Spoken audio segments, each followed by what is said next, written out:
chapter. First chapter, some basic concepts of chemistry. അതാണ് നമ്മൾ start ചെയ്യുന്നത്. Some basic concepts of chemistry. Plus one first chapter ആയ some basic concepts of chemistry. അതാണ് നമ്മൾ start ചെയ്യുന്നത്. Some basic concepts of chemistry. അതിൽ വളരെ important ആയിട്ടുള്ള കുറച്ച് ടോപ്പിക്കുകൾ നമ്മൾ എളുപ്പത്തിൽ പറഞ്ഞു പോകണം കേട്ടോ. Some basic concepts of chemistry. Record ചെയ്യുന്നത്. Some basic concepts of chemistry.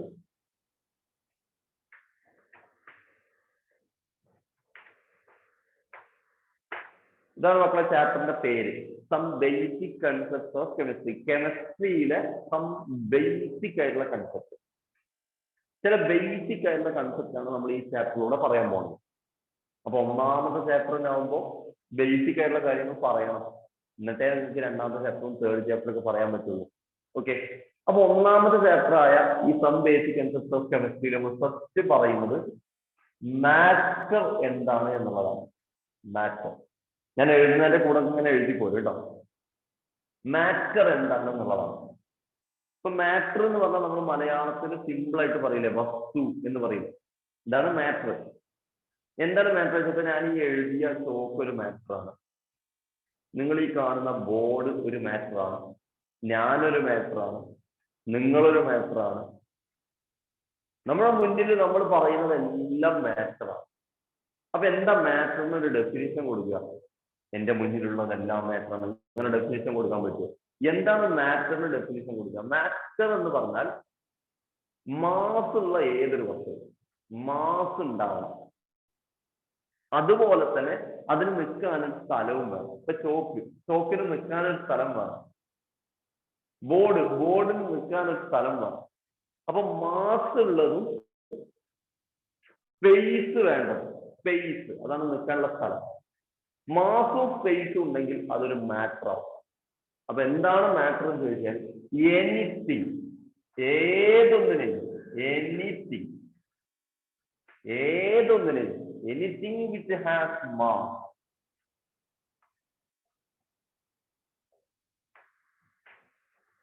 anything which has mass. ഞാൻ ഇംഗ്ലീഷ് ടേം യൂസ് ചെയ്യുന്ന സമയത്ത് ഏതെങ്കിലും ടേം മനസ്സിലാക്കുന്നുണ്ടെങ്കിൽ ചോദിക്കണം കേട്ടോ. എനിത്തിങ് വിച്ച് ഹാസ് മാസ്, ഏതൊന്നിനെയും നമുക്ക് വിളിക്കാം, അതിന് മാസ് ഉണ്ടാവണം. ആൻഡ് ഓക്കുപൈ സ്പേസ്,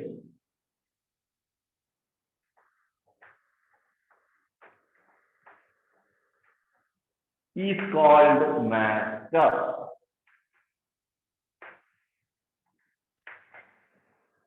അപ്പൊ സ്പേസ് വേണം, മാസ് വേണം. ഇതാണ് ഇതിന്റെ ഇമ്പോർട്ടന്റ് ആയിട്ടുള്ള പോയിന്റ് മക്കളെ. മാസ് ഉള്ള ഏതൊന്നിനെയും എനിക്ക് മാറ്റർ എന്ന് വിളിക്കാം. മാസ് മാത്രം മതിയോ? ഈ മാസ് ഉള്ള ഒരാൾക്ക് നിൽക്കാനുള്ള സ്ഥലവും വേണം. ഇപ്പൊ ഞാനൊരു മാറ്ററാണ്, എനിക്ക് മാസ് ഉണ്ട്, എനിക്ക് ഇങ്ങനെ നിൽക്കണമെങ്കിൽ സ്ഥലം വേണം, എന്നെ ഉൾക്കൊള്ളുന്ന ഒരു സ്ഥലം വേണം. ഇവിടെ ഈ റൂം മൊത്തം നിറച്ച ആളാണെന്ന് വിചാരിച്ചു, ഈ റൂം നിറച്ച ആളാണ്.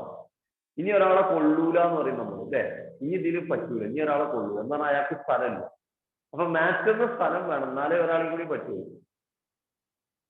സ്ഥലം ഉണ്ടെങ്കിലേ പറ്റുള്ളൂ. അപ്പൊ മാറ്റർ എന്ന് പറഞ്ഞാൽ മാസുണ്ട്, അയാൾക്ക് നിൽക്കാനുള്ള സ്ഥലവും വേണം. അങ്ങനത്തെ ഏതൊന്നിനെയും നമുക്ക് മാറ്റർ എന്ന് പറയാം.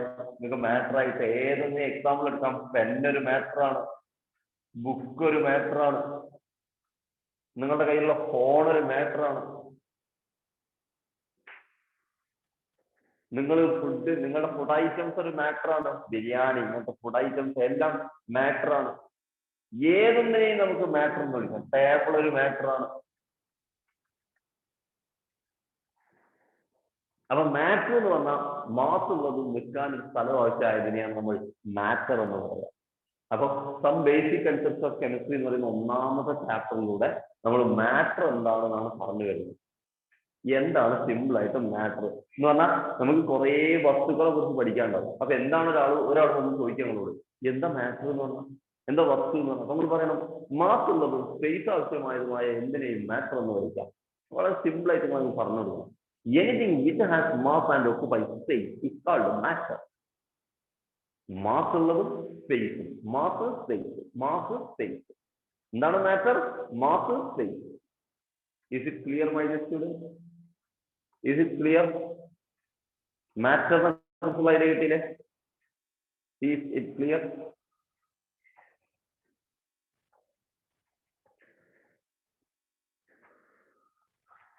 Okay, leave your reply. All of you leave your reply. Large answer പറയണേ. എല്ലാവരും ആക്റ്റീവ് ആയിട്ടിരിക്കണം. ഓക്കെ. നിങ്ങൾ എല്ലാവരും എഴുതിയെന്ന് വിചാരിക്കുന്നു. എഴുതിയെടുത്തോ?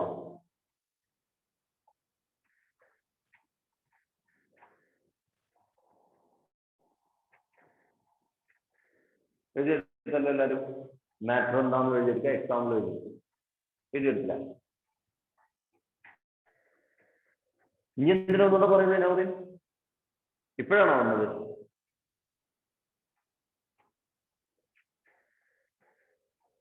ഇപ്പോഴാണോ ജോയിൻ ആയത്? എന്തേ വൈകിയത്?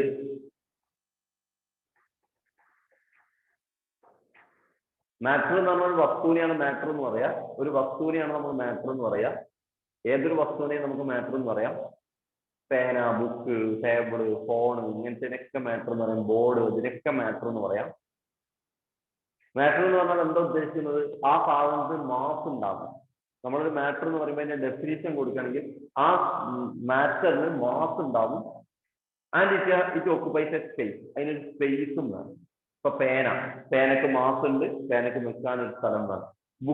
ബുക്കിന് മാസ് ഉണ്ട്, ബുക്കിന് നിൽക്കാനൊരു സ്ഥലം വേണം. അപ്പൊ മാസ് വേണം, നിൽക്കാനൊരു സ്ഥലവും വേണം, അതിന് സ്പേസും വേണം. അതിന് മാസും സ്പേസുള്ള ഏതൊന്നിനെയും നമുക്ക് മാറ്റർ എന്ന് വിളിക്കാം. ഓക്കെ, ഇനി നമ്മൾ പറയാൻ പോകുന്നത് മാറ്ററിനെ നമുക്ക് ക്ലാസിഫൈ ചെയ്യാൻ മക്കളെ.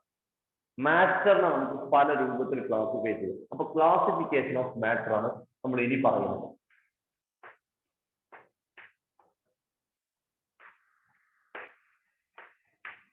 Classification of matter. മാറ്ററിന്റെ ക്ലാസിഫിക്കേഷൻ ആണ് നമ്മൾ ഇനി പറയുന്നത് മക്കളെ. മാറ്ററിന്റെ ക്ലാസിഫിക്കേഷൻ. അപ്പൊ മാറ്ററിനെ നമുക്ക്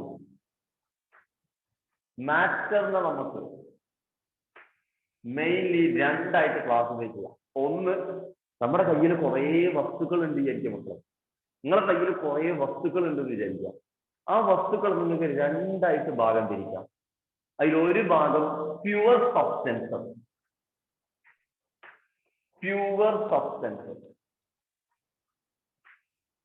ഒരു ഭാഗം മിക്സ്ചേർഡ്.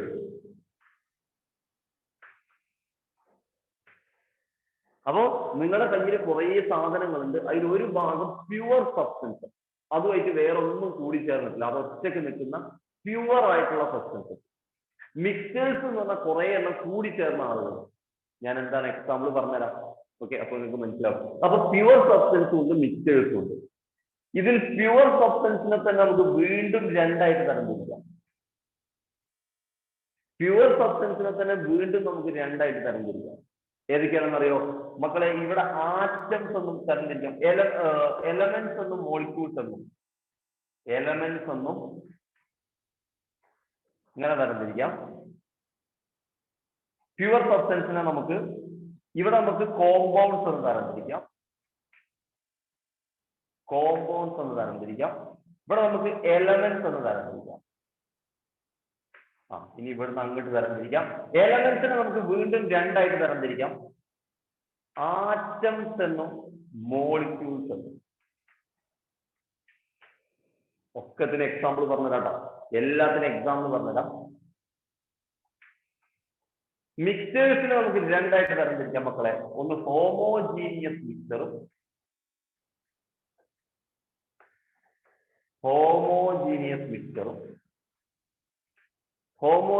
മിക്സ്ചേഴ്സും മറ്റൊന്ന് ഹെറ്ററോജീനിയസ് മിക്സ്ചർ.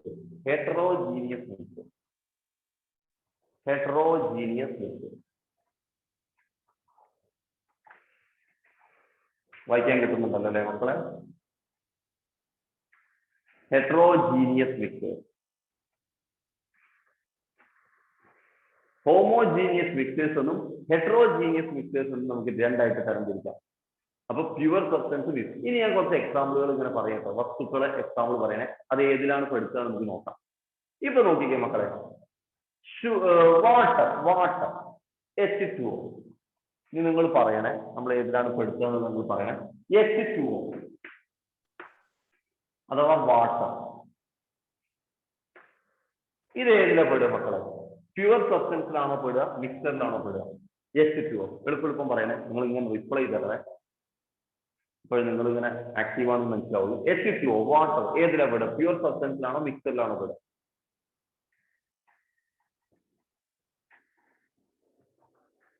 ഏതിലാ പെടുക മക്കളെ? ഒരാൾ പറയുന്നുണ്ട്. വേഗം പറയൂ. ഏതിലാണ് പറ്റുക? പ്യുവർ സബ്സ്റ്റൻസ്, മിക്സേഴ്സ്, ഇതിൽ ഏതിലാണ് വാട്ടർ പെടുക?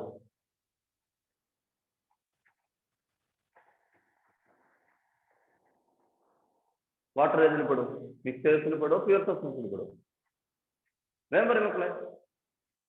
നിങ്ങളുടെ ഒരു അസംഷൻ പറഞ്ഞാൽ മതി. തെറ്റായിക്കോട്ടെ ശരിയായിക്കോട്ടെ, നോ പ്രോബ്ലം.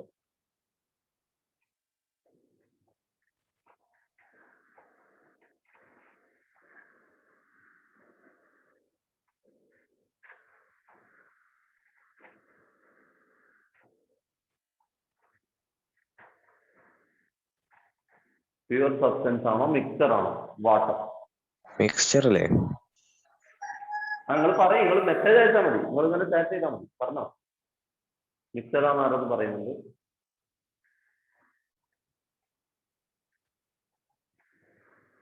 നിങ്ങളുടെ റിപ്ലൈ ചെയ്യും.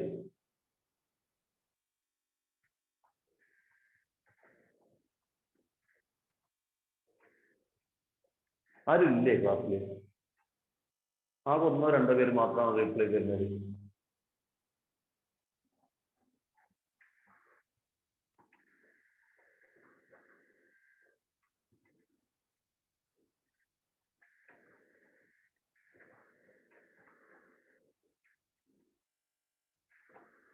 അദ്വൈദാസ് പറയുന്നു പ്യുവർ സബ്സ്റ്റൻസ് ആണെന്ന്. പ്യുവർ സബ്സ്റ്റൻസ് ആണെന്ന്. ഓക്കെ, ബാക്കിയുള്ളവർ എന്തൊന്നും റിപ്ലൈ തരാത്തത്? അതിന് ക്ലാസ് കേൾക്കുന്നില്ല, അതോ ഇത് റിപ്ലൈ തരാൻ അറിയാത്തോണ്ടാണ്? ഒരുപാട് പേരുണ്ടല്ലോ ഇതിലൂടെ. അങ്കിത്, ആയിഷ, മൈനാത്ത്, ഫസീൽ, ഹസീന, ലത്തീഫ്, ഹിഫ, ഹസീൻ, മറുവ, ഇവരൊന്നും വരുന്നില്ലല്ലോ. വൈ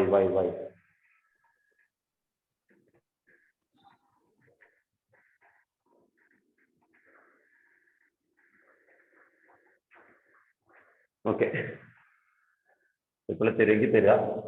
ഞാൻ ഇങ്ങനെ ക്ലാസ് എടുത്ത് പോവാ ചെയ്യാം കേട്ടോ. നമ്മൾ മറുപടി പിന്നെ പറഞ്ഞ കാര്യമില്ലല്ലോ. പ്യുവർ സബ്സ്റ്റൻസ് H2O എന്ന് പറഞ്ഞാൽ പ്യുവർ സബ്സ്റ്റൻസ് ആണ്. H2O എന്ന് പറഞ്ഞു കഴിഞ്ഞാൽ പ്യുവർ സബ്സ്റ്റൻസ് ആണ്. H2O എന്ന് പറഞ്ഞാൽ പ്യുവർ സബ്സ്റ്റൻസ് ആണ്. കാരണം H2O എങ്ങനെയാണ് നമ്മൾ പ്യുവർ സബ്സ്റ്റൻസ് ആണ് മനസ്സിലാക്കുക? ഇതിന്റെ ഹൈഡ്രജനും ഓക്സിജനും നോക്കിയിട്ടല്ല മിക്സർ ആണോ പ്യുവർ സബ്സ്റ്റൻസ് ആണോ മനസ്സിലാക്കുക. പകരം പ്യുവർ സബ്സ്റ്റൻസ് ആണോ എങ്ങനെയാണ് മനസ്സിലാക്കുക എന്ന് ചോദിച്ചു കഴിഞ്ഞാൽ നമ്മുടെ നാച്ചുറൽ എങ്ങനെയാണുള്ളത്, പ്യുവർ സബ്സ്റ്റൻസ് ആയിട്ടാണോ നമ്മുടെ ഈ വാട്ടർ എന്ന് പറയുന്നത് നമ്മുടെ നാച്ചുറൽ എങ്ങനെയാ വരുന്നത്? നാച്ചുറൽ നമ്മൾ ഉണ്ടാക്കുന്നതല്ലല്ലോ വെള്ളം, നാച്ചുറൽ അതുപോലെ ഉണ്ടാവും. അപ്പൊ നാച്ചുറൽ അതുപോലെ ഉള്ളതിനെ നമുക്ക് പ്യുവർ സബ്സ്റ്റൻസ് കിട്ടും. അഥവാ ഇപ്പൊ ഹൈഡ്രജനും ഓക്സിജനും ഓരോ പ്രോപ്പർട്ടി ഉണ്ട്. ഇതിൽ വാട്ടർ എന്ന് പറഞ്ഞാൽ ഹൈഡ്രജനും ഓക്സിജനും കൂടി ചേർന്നതല്ല. ഹൈഡ്രജനും ഓക്സിജനും ഓരോ പ്രോപ്പർട്ടി ഉണ്ട്. പക്ഷെ വെള്ളമായിട്ട് നിൽക്കുമ്പോൾ അതിനൊരൊറ്റ പ്രോപ്പർട്ടി. വെള്ളം എന്ന് പറയുന്ന സാധനത്തിന് ഒരൊറ്റ പ്രോപ്പർട്ടിയാണ്. വെള്ളത്തിന് മൊത്തത്തിൽ ഒരൊറ്റ പ്രോപ്പർട്ടിയാണ് അല്ലേ മക്കളെ? വെള്ളത്തിൽ ഒരു ഭാഗത്ത് ടേസ്റ്റ് കൂടുതലും ഒരു ഭാഗത്ത് ടേസ്റ്റ് കുറവും ഒന്നും ഉണ്ടാവില്ല. വെള്ളത്തിൽ ടോട്ടൽ ഒരൊറ്റ പ്രോപ്പർട്ടി എന്ന് പറഞ്ഞാൽ അതിന്റെ ഗുണം, അതിന്റെ സവിശേഷത. അപ്പൊ ഒരൊറ്റ പ്രോപ്പർട്ടി, എല്ലാ സൈഡിലും ഒരൊറ്റ പ്രോപ്പർട്ടി ഉള്ള ആൾക്കാരൊക്കെ നമുക്ക് പ്യുവർ സബ്സ്റ്റൻസിൽ കിട്ടാം. അപ്പൊ വാട്ടർ ഏതിൽ പെട്ടതാണ്? പ്യുവർ സബ്സ്റ്റൻസിൽ പെട്ടതാണ്. അതിൽ ഏതിൽ പെടുന്നതാണെന്ന് നമുക്ക് പിന്നെ പറയാം. അപ്പൊ വാട്ടർ ഞാൻ പ്യുവർ സബ്സ്റ്റൻസിൽ പെടുന്നതാണെന്ന് മനസ്സിലായി. ഇനി എന്ത് പ്യുവർ സബ്സ്റ്റൻസിൽ? ഷുഗർ അത് ഏതിൽ പെടുന്നതായിരിക്കും? C6H12O6 ആണ് ഗ്ലൂക്കോസ്. C22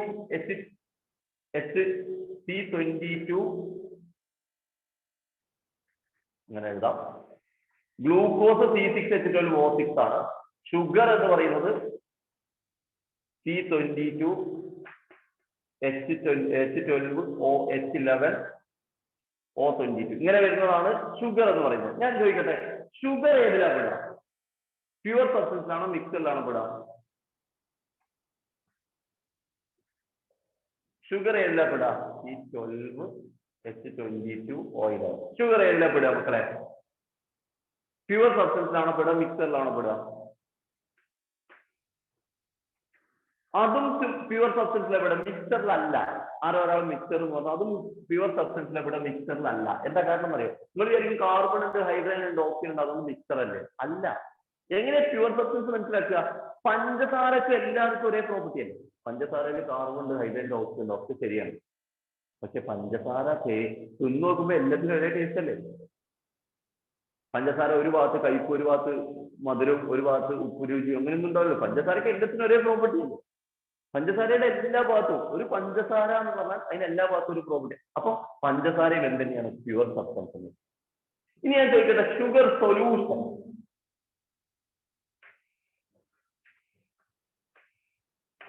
അതേതിലാ പെടുക? ഷുഗർ സൊല്യൂഷൻ അത് പ്യുവർ സബ്സ്റ്റൻസിലാണോ പെടുക, മിക്സറിലാണോ പെടുക? ഷുഗർ സൊല്യൂഷൻ പ്യുവർ സബ്സ്റ്റൻസിലാണോ പെടുക, മിക്സറിലാണോ? അത് മിക്സറിലാണ് പെടുക. കാരണം എന്താണെന്നറിയോ? ഷുഗർ സൊല്യൂഷൻ എന്ന് പറയുമ്പോൾ ഷുഗർ വേറെ, സൊല്യൂഷന് കാരണക്കാരനായ വാട്ടർ വേറെ. ഷുഗർ വേറെ, വാട്ടർ വേറെ. അപ്പൊ രണ്ട് പ്യുവർ സബ്സ്റ്റൻസ് കൂടിയതാണ് ഇവിടെ മിക്സർ എന്ന് പറയുന്നത്. അപ്പൊ മിക്സർ എന്ന് പറഞ്ഞാൽ എന്താ? പ്യുവർ സബ്സ്റ്റൻസുകൾ കൂടിയതാണ് മിക്സർ. മനസ്സിലായോ? പ്യുവർ സബ്സ്റ്റൻസുകൾ കൂടിയതാണ് മിക്സർ. ഇവിടെ പ്യുവർ സബ്സ്റ്റൻസ് ആണ് ഷുഗർ, ഇവിടെ പ്യുവർ സബ്സ്റ്റൻസ് ആണ് വാട്ടർ. വാട്ടറും ഷുഗറും കൂടെ കൂടിയതാണ് മിക്സർ. ക്ലിയർ ആണെന്ന് വിചാരിക്കുന്നു. അപ്പൊ ഷുഗർ സൊല്യൂഷൻ ഒക്കെ എന്തിൽപ്പെട്ടാണ്? മിക്സറിൽപ്പെട്ട. അപ്പൊ നമുക്ക് ഇനി കുറച്ച് എക്സാമ്പിളുകൾ ഇങ്ങനെ പറയാം. നോക്കിക്കോ. അപ്പൊ ഞാൻ പറഞ്ഞു വാട്ടർ ഏതിൽപ്പെട്ടതാണ്? പ്യുവർ സബ്സ്റ്റൻസിൽപ്പെട്ടതാണ്. ഷുഗർ ഏതിൽപ്പെട്ടതാണ്? പ്യുവർ സബ്സ്റ്റൻസിൽപ്പെട്ടതാണ്. ഓക്കെ, അടുത്തത് ഓസോൺ ഏതിൽപ്പെട്ടതാണ്? Ozone O3. ഓസോൺ എന്ന് പറഞ്ഞാൽ O3 ആണ്. അത് ഏതിൽപ്പെട്ടതാ? ഓസോൺ ഏതിൽപ്പെട്ടതാ? പ്യുവർ സബ്സ്റ്റൻസ് ആണോ മിക്സർ ആണോ? പ്യുവർ സബ്സ്റ്റൻസ് ആണോ മിക്സർ ആണോ?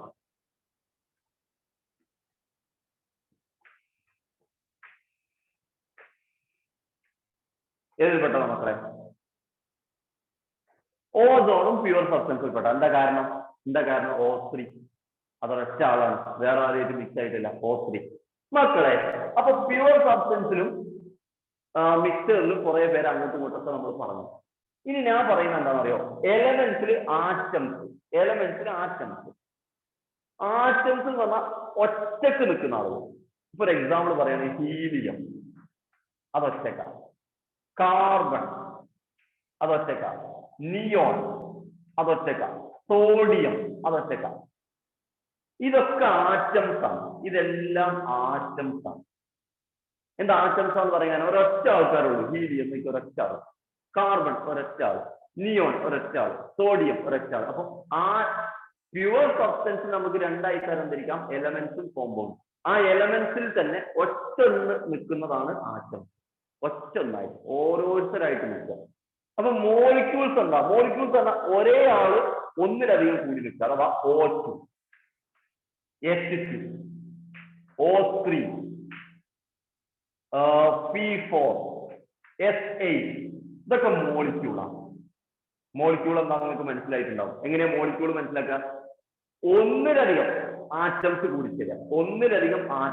അതിൽ ഒരാൾ മാത്രം ഉണ്ടോ? O2 ഓക്സിജൻ മാത്രം, H2 ഹൈഡ്രജൻ മാത്രം, O3 ഓക്സിജൻ മാത്രം, P4 അരപ്പി ഫോസ്ഫറസ് മാത്രം, S8 സൾഫർ മാത്രം. മോളിക്യൂൾസ് എന്ന് പറഞ്ഞാൽ ഒന്നിലധികം ആറ്റംസ് ഉണ്ടാവും. അതായത് ഒരേ ടൈപ്പ് ആറ്റംസ് കുറെ പ്രാവശ്യം കൂടിച്ചില്ല. അതാണ് മോളിക്യൂൾ. അപ്പൊ എന്താ കോമ്പൗണ്ടും മോളിക്യൂളും തമ്മിലുള്ള വ്യത്യാസം? ശ്രദ്ധിച്ചോ. H2O കോമ്പൗണ്ടാണ്, C6H12O6 കോമ്പൗണ്ടാണ്, CH4 കോമ്പൗണ്ടാണ്, CO2 കോമ്പൗണ്ടാണ്. മക്കളെ, കോമ്പൗണ്ടും മോളിക്യൂളും തമ്മിലുള്ള വ്യത്യാസം മനസ്സിലായോ? കോമ്പൗണ്ടും മോളിക്യൂളും തമ്മിലുള്ള വ്യത്യാസം നോക്കിയേ. ആറ്റംസ് എന്ന് പറഞ്ഞാൽ ഓരോരുത്തരെ ഉണ്ടാവുള്ളൂ. മോളിക്യൂൾസ് എന്ന് പറഞ്ഞാൽ നോക്കിയേ ഒരേ ആള് പല നമ്പേഴ്സിൽ ഉണ്ടാവും. O2, H2, O3 ഓരോരുത്തർ. കോമ്പൗണ്ട്സ് എന്ന് പറഞ്ഞാൽ വ്യത്യസ്ത ആറ്റംസുകൾ കൂടി ചേരാം. വ്യത്യസ്ത hydrogen oxygen, carbon hydrogen oxygen, carbon hydrogen, carbon oxygen, അങ്ങനെ വ്യത്യസ്ത ആളുകൾ കൂടി ചേരുന്നതാണ് കോമ്പൗണ്ട്. അപ്പൊ ഇവരെയൊക്കെ നമുക്ക് പ്യുവർ സബ്സ്റ്റൻസ് എന്ന് വിളിക്കാം. ഇവരെല്ലാം പ്യുവർ സബ്സ്റ്റൻസ് ആണ് എന്ന് പറഞ്ഞാൽ അവരൊറ്റയ്ക്കേ ഉള്ളൂ. അവർ ആ നാച്ചുറൽ അങ്ങനെ തന്നെയാണ്, ആരുമായിട്ട് കൂടിച്ചേർന്നത്. പ്യുവർ സബ്സ്റ്റൻസ് മനസ്സിലായോ മക്കളെ? പ്യുവർ സബ്സ്റ്റൻസ് മനസ്സിലായോ? അതിന്റെ എക്സാമ്പിളും കാര്യങ്ങളും പറഞ്ഞത് മനസ്സിലായോ? മനസ്സിലായോ? മനസ്സിലായോ മക്കളെ? യെസ്. ഇനി മിക്സേഴ്സ് ഉണ്ടാവും. മിക്സേഴ്സ് എന്ന് പറഞ്ഞാൽ രണ്ടെണ്ണം കൂടിച്ചേരാം. ഇപ്പൊ ഞാൻ നേരത്തെ പറഞ്ഞ പോലെ ഷുഗർ സൊല്യൂഷൻ ഒരു മിക്സറാണ്, ബിരിയാണി ഒരു മിക്സറാണ്. ബിരിയാണിയിൽ ആരൊക്കെയാ കൂടിച്ചേരുന്നത്? അണ്ടിപ്പരി, ബിരിയാണിന്റെ മസാല കാര്യങ്ങളൊക്കെ മിക്സറാണ്. അപ്പൊ ഇതൊക്കെ ഒരു മിക്സറാണ്. മിക്സർ നമുക്ക് രണ്ടായിട്ട് ക്ലാസ് ചെയ്യാം, ഹോമോജീനിയസ് മിക്സറും ഹെട്രോജീനിയസ് മിക്സറും. എക്സാമ്പിൾ ഞാൻ പറഞ്ഞുതരാം. നമ്മുടെ ഷുഗർ സൊല്യൂഷൻ ഒരു ഹോമോജീനിയസ് മിക്സറാണ്. പഞ്ചസാര വെള്ളം ഒരു ഹോമോജീനിയസ് മിക്സറാണ്. ഉപ്പ് വെള്ളം ഒരു ഹോമോജീനിയസ് മിക്സറാണ്. പക്ഷേ ഉപ്പും പഞ്ചസാരയും കൂടെ കൂട്ടിയിട്ട് മിക്സർ ഉണ്ടാക്കുക. ഉപ്പ് എടുക്കുക, അതിക്ക് പഞ്ചസാരയും ചേർത്ത് കൊള്ളായിട്ട് മിക്സ് ആക്കുക, അത് ഹെട്രോജീനിയസ് ആണ്. അപ്പൊ എന്താ ഹോമോജീനിയസ് ഹെട്രോജീനിയസ്? ബിരിയാണി ഒരു ഹെട്രോജീനിയസ് ആണ്. മണ്ണെണ്ണയും വെള്ളവും കൂടെ കൂട്ടിച്ചേർക്കുന്നത് ഒരു ഹെട്രോജീനിയസ് ആണ്. അപ്പൊ എന്താ ഹെട്രോജീനിയസ് ഹോമോജീനിയസ്? ഹോമോജീനിയസ് പറഞ്ഞ മക്കളെ, നമ്മൾ ആരെയാണോ ചേർക്കുന്നത് അയാൾ കംപ്ലീറ്റ് മിക്സ് ആവും. ഇപ്പൊ ഉപ്പ് വെള്ളം, പഞ്ചസാര വെള്ളത്തിൽ കംപ്ലീറ്റ് മിക്സ് ആവും. ഒരാൾ നാരങ്ങ വെള്ളം ഉണ്ടാക്കിയിട്ട് അതിക്ക് പഞ്ചസാര വെച്ചു, എന്നിട്ട് പറയാണ് കുറച്ച് വെള്ളം കുടിച്ചിട്ട് അത് കുറച്ച് മധുരമുണ്ട്. എന്നിട്ട് അതിന്റെ വേറെ സൈഡിൽ കുടിച്ചുണ്ട് ഈ ഭാഗത്ത് മധുരമില്ല, അങ്ങനെ പറയും. പഞ്ചസാര വെള്ളത്തിൽ മധുരം ഉണ്ട് എന്ന് പറഞ്ഞാൽ എല്ലാത്തും മധുരം ഉണ്ടാവും. ഒരു ഭാഗത്ത് മധുരം കുറവാന്ന് പറഞ്ഞാൽ എല്ലായിടത്തും മധുരം കുറവായിരിക്കും. അല്ല, ഒരു ഭാഗത്ത് മധുരം കൂടുതൽ, ഒരു ഭാഗത്ത് അങ്ങനെ ഉണ്ടാവില്ലല്ലോ. അതിന്റെ കാരണം പഞ്ചസാര എല്ലായിടത്തും കംപ്ലീറ്റ് മിക്സ് ആയി. Homogeneous mixture. ഹോമോജീനിയസിന്റെ പ്രത്യേകത കംപ്ലീറ്റ് മിക്സ് ആവും. ഹെട്രോജീനിയസിന്റെ പ്രത്യേകത കംപ്ലീറ്റ് മിക്സ് ആയിക്കോണമെന്നില്ല, ആവൂല. ഇപ്പൊ ബിരിയാണി ഹെട്രോജീനിയസ് ആണെന്ന് പറയാൻ കാരണം ഒരു ഭാഗത്ത് ഉപ്പുണ്ടാവും, മറ്റേ ഭാഗത്ത് ഉപ്പുണ്ടാവില്ല, കാരണം കംപ്ലീറ്റ് മിക്സ് ആയിട്ടുണ്ടാവും. എല്ലായിടത്തും എത്തിക്കോണം നിർബന്ധമല്ല ഹെട്രോജീനിയസിന്. അപ്പൊ ഹോമോജീനിയസ് മിക്സറും ഹെട്രോജീനിയസ് മിക്സറും തമ്മിലുള്ള വ്യത്യാസം, ഹോമോജീനിയസിൽ കംപ്ലീറ്റ് മിക്സ് ആയി ചിലപ്പോൾ നമുക്ക് കണ്ണുകൊണ്ട് കാണാൻ കഴിയില്ല. അയാളെ കണ്ണുകൊണ്ട് കാണാൻ കഴിയില്ല, ഉപ്പ് വെള്ളം, പഞ്ചസാര വെള്ളമൊക്കെ. പക്ഷെ മണ്ണെണ്ണയും വെള്ളവും കൂടെ മിക്സ് ചെയ്യുമ്പോഴോ മണ്ണെണ്ണ വേറെ നിൽക്കും, വെള്ളം വേറെ നിൽക്കും. മിക്സ് ആവും, എപ്പോഴെങ്കിലും മിക്സ് ആവില്ല. അത് ഹെട്രോജീനിയസ് ആണ്. ബിരിയാണി ഹെട്രോജീനിയസ് ആണ്. ഉപ്പും പഞ്ചസാരയും കൂടെ കൂട്ടിയത് അത് ഹെട്രോജീനിയസ് ആണ്, നമുക്ക് കണ്ണുകൊണ്ട് കാണാം. ഒരു ഭാഗത്തേക്ക് ഉപ്പ് കൂടുതലായിരിക്കും, ഒരു ഭാഗത്തേക്ക് പഞ്ചസാര കൂടുതലായിരിക്കും. അപ്പൊ ഹോമോജീനിയസ് മിക്സർ എന്ന് പറഞ്ഞാൽ കംപ്ലീറ്റ്ലി മിക്സ് ആവുന്ന ആളുകളാണ് ഹോമോജീനിയസ് മിക്സർ. കംപ്ലീറ്റ് മിക്സ് ആവാത്ത ആളുകളാണ് ഹെട്രോജീനിയസ് മിക്സർ. അപ്പൊ മിക്സേഴ്സിൽ ഹോമോജീനിയസ് മിക്സേഴ്സിൽ എക്സാമ്പിൾ ആണ് ഷുഗർ സൊല്യൂഷൻ. മറ്റൊരു എക്സാമ്പിൾ ആണ് സാൾട്ട് സൊല്യൂഷൻ. ഇതിൽ എക്സാമ്പിളുകൾ ഓർത്ത് വെക്കുന്നതാണ് തന്നെ. ഷുഗർ സൊല്യൂഷനും സാൾട്ട് സൊല്യൂഷനൊക്കെ ഏതിൽപ്പെട്ടതാണ്? ഹോമോജീനിയസ് മിക്സറിൽപ്പെട്ടതാണ്. ഹെട്രോജീനിയസ് മിക്സറിൽപ്പെട്ടതാണ് sugar and salt mixer.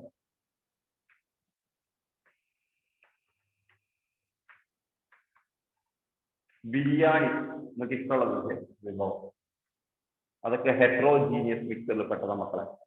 Heterogeneous മിക്സറിൽപ്പെട്ടതാണ് ബിരിയാണി.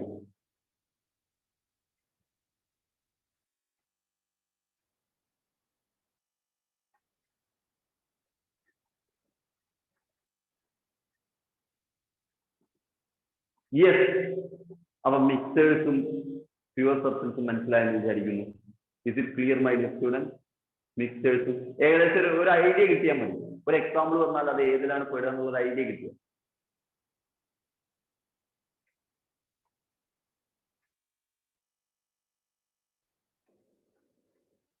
ക്ലാസിഫിക്കേഷൻ, ജസ്റ്റ് ക്ലാസിഫിക്കേഷൻ ഓർത്ത് വെക്കുക.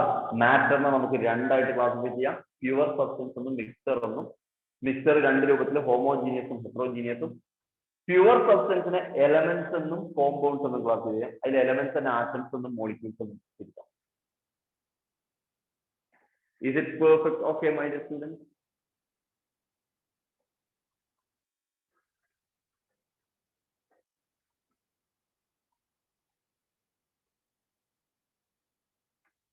സെറ്റല്ലേ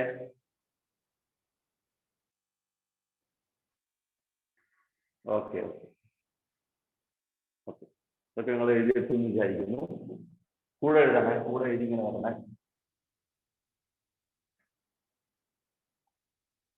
മക്കളെ, ഈ ഹോമോജീനിയസ് മിക്സർ ഹെറ്ററോജീനിയസ് മിക്സർ എന്താണെന്നുള്ളത് എക്സാമിന് എപ്പോഴും ഡെഫിനിഷൻ ചോദിക്കാറുണ്ട്. അപ്പൊ നമുക്ക് അതിന്റെ ഒരു ഈ ഡിഫറൻസ് നമുക്ക് രണ്ടൊന്നും എഴുതി വെക്കാം. ഒന്ന് ഹോമോജീനിയസ് മിക്സർ,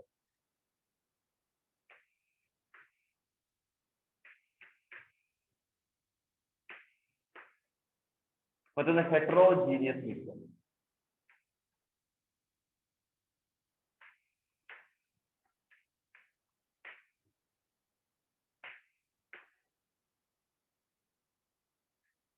ഹോമോജീനിയസ് മിക്സർ എന്ന് പറഞ്ഞാൽ ഞാൻ നേരത്തെ പറഞ്ഞു, components are completely mix with each other. Components R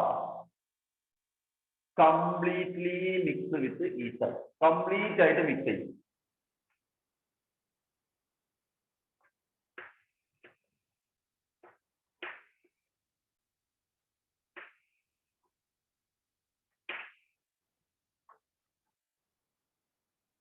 complete ആയിട്ട് മിക്സ് ചെയ്യും homogeneous.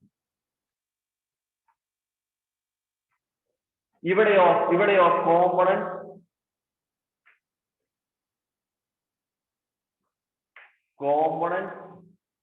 are mixed with each other. Components are mixed with each other.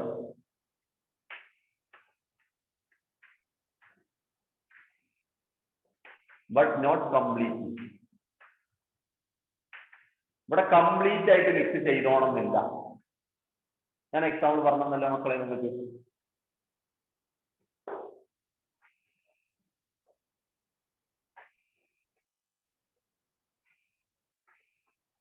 അപ്പൊ ഇവിടെ കംപ്ലീറ്റ് ആയിട്ട് മിക്സ് ചെയ്യും. ഇവിടെ കംപ്ലീറ്റ് ആയിട്ട് മിക്സ് ചെയ്തോണമെന്നില്ല. അതുപോലെ തന്നെ ഇവിടെ യൂണിഫോം കോമ്പോസിഷൻ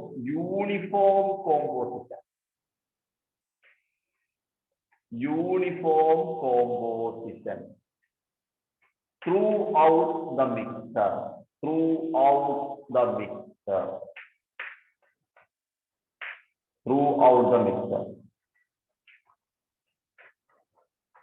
എന്താണ് പറഞ്ഞാല് എന്താ യൂണിഫോം എന്ന് പറഞ്ഞാൽ മക്കളെ? യൂണിഫോം എന്ന് പറഞ്ഞാൽ എന്താ? യൂണിഫോം എന്ന് പറഞ്ഞാൽ ഒരേപോലെ. നമ്മൾ സ്കൂളിലൊക്കെ യൂണിഫോം ഉണ്ട് എന്ന് പറയുന്നത്. യൂണിഫോം ഒക്കെ ഇട്ടിട്ട് കാലം കുറെ ഉണ്ടാവും അല്ലെ?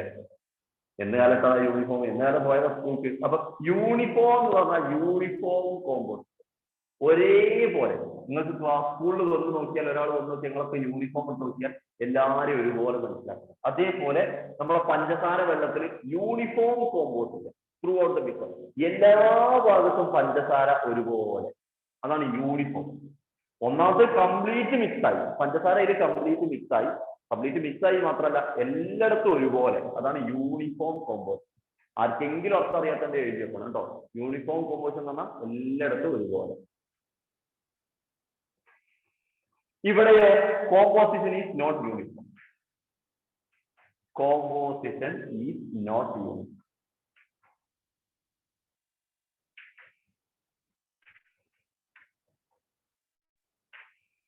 എക്സാമ്പിളുകൾ നമ്മൾ എഴുതി അല്ലേ? എക്സാമ്പിളുകൾ നമ്മൾ എഴുതിയല്ലോ. എക്സാമ്പിൾ എന്തൊക്കെയാണ്? ഒന്ന് ഷുഗർ സൊല്യൂഷൻ,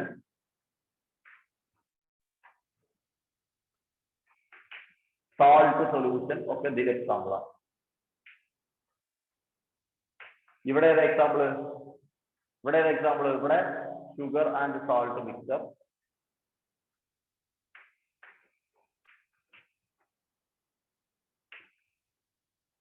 ബിരിയാണി ഒക്കെ ഇതിൽ എക്സാമ്പിളാണ്. വാവ്.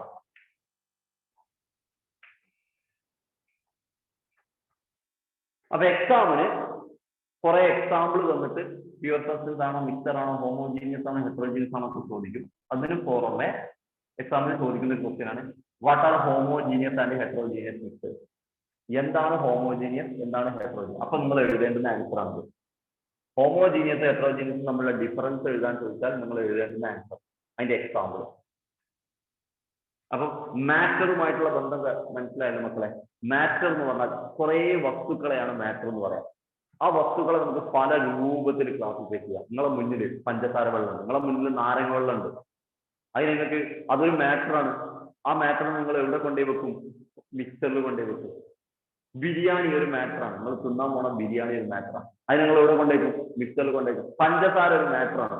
അത് നിങ്ങൾ എവിടെ കൊണ്ടുവയ്ക്കും? പ്യുവർ സബ്സ്റ്റൻസിൽ കൊണ്ടുവയ്ക്കും. അപ്പൊ നിങ്ങളെ മുന്നിലുള്ള വസ്തുക്കളെ പല രൂപത്തിൽ എന്ത് ചെയ്യാം? ക്ലാസിഫൈ ചെയ്യാം. Is clear? Perfect. Okay, perfect. Okay,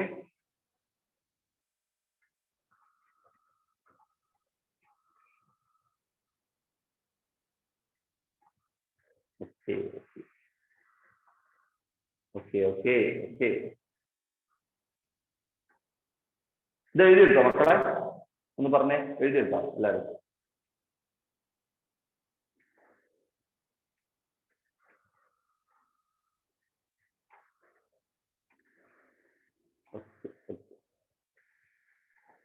okay, അപ്പൊ ഇതും കൂടെ എഴുതണം കേട്ടോ മക്കളെ.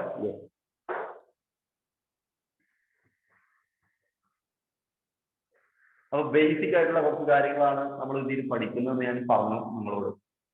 അടുത്തൊരു കാര്യം ഞാൻ പറഞ്ഞു തരാൻ പോകുന്നത്, അടുത്തൊരു കാര്യം ഞാൻ നിങ്ങളോട് പറയാൻ പോകുന്നത് എന്താണെന്ന് വെച്ചാൽ,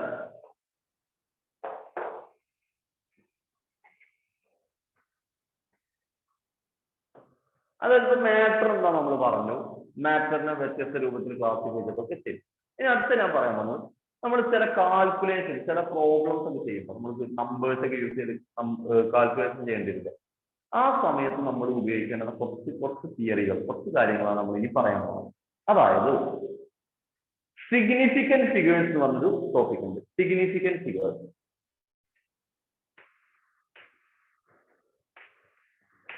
സിഗ്നിഫിക്കന്റ് ഫിഗേഴ്സ്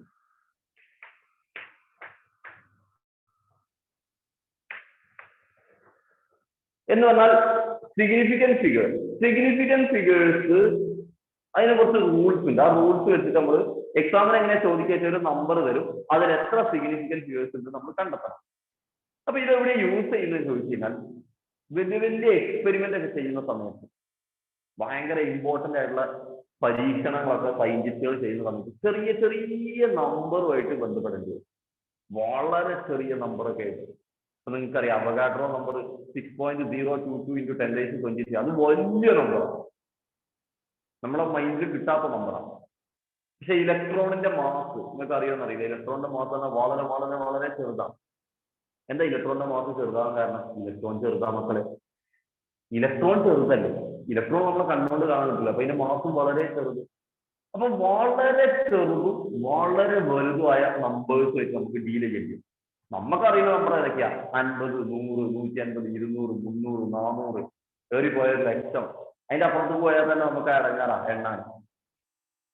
അപ്പൊ നമുക്ക് അറിയുന്നതും അറിയാതൊക്കെ ആയിട്ടുള്ള ചില നമ്പേഴ്സിനെ നമുക്ക് ചില സ്ഥലത്ത് ഉപയോഗിക്കേണ്ടി വരും. അപ്പൊ ആ ഉപയോഗിക്കുന്ന സമയത്ത് സിഗ്നിഫിക്കന്റ് ഫിഗേഴ്സ് എന്ന് പറയുന്ന ഈ ഒരു ടോപ്പിക്, അത് നമ്മൾ ചെറിയ ചെറിയ നമ്പേഴ്സ് കൊടുക്കേണ്ടവർക്ക് ഉപയോഗിക്കേണ്ട സംഭവമാണ്. നമ്മൾ ജസ്റ്റ് റൂള് പഠിച്ച് എങ്ങനെയാണ് പഠിച്ചു പോവുകയുള്ളൂ. അതിന്റെ അപ്ലിക്കേഷൻ നിങ്ങൾക്ക് പഠിക്കാനില്ല, എവിടെയാണ് യൂസ് ചെയ്തതെന്ന് പഠിക്കാൻ. അപ്പൊ ജസ്റ്റ് ഞാൻ ഇങ്ങനെ പറഞ്ഞുതരാം, നമ്മൾ ഇങ്ങനെ ജസ്റ്റ് മനസ്സിലാക്കി പോയാൽ എന്താണ് സിഗ്നിഫിക്കന്റ് ഫിഗേഴ്സ്. നോക്കിയേ, സിഗ്നിഫിക്കന്റ് ഫിഗേഴ്സ് നിങ്ങൾ അറിയേണ്ടുന്ന കുറച്ച് കാര്യങ്ങൾ. ഒന്ന്, all non zero digits R significant.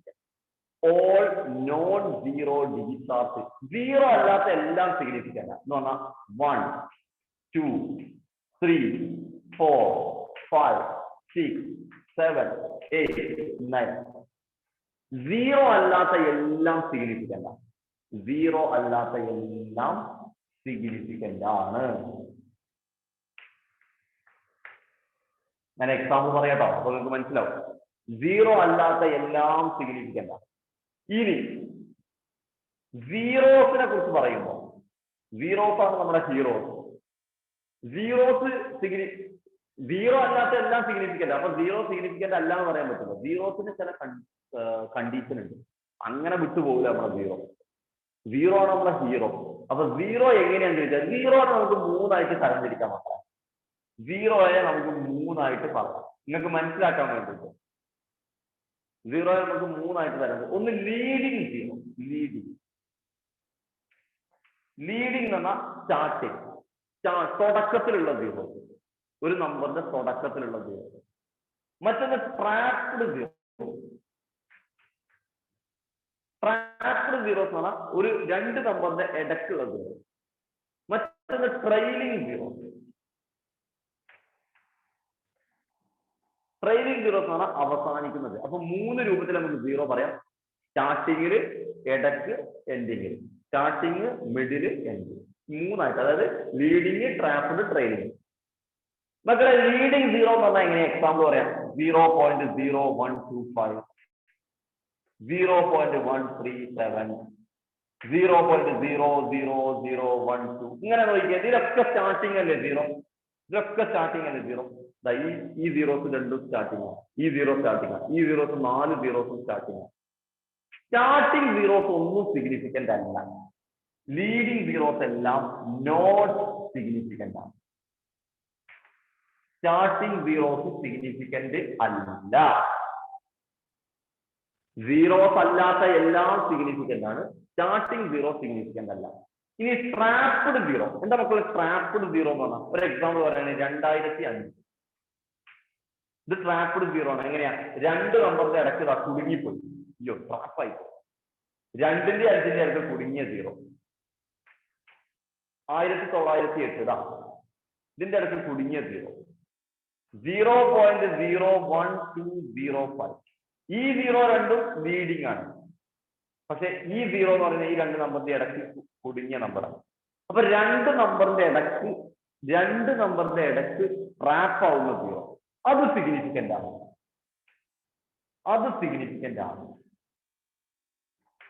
ഇപ്പൊ കണ്ടോ, സീറോ നമ്മൾ അങ്ങനെ എങ്ങനെയും വിട്ടൊന്നും പോകില്ല. ഒറ്റയടിക്ക് സീറോ സിഗ്നിഫിക്കന്റ് അല്ല എന്ന് പറയാൻ പറ്റുമോ? ഇല്ല. സ്റ്റാർട്ടിങ് ആണോ എന്നാൽ സിഗ്നിഫിക്കന്റ് അല്ല.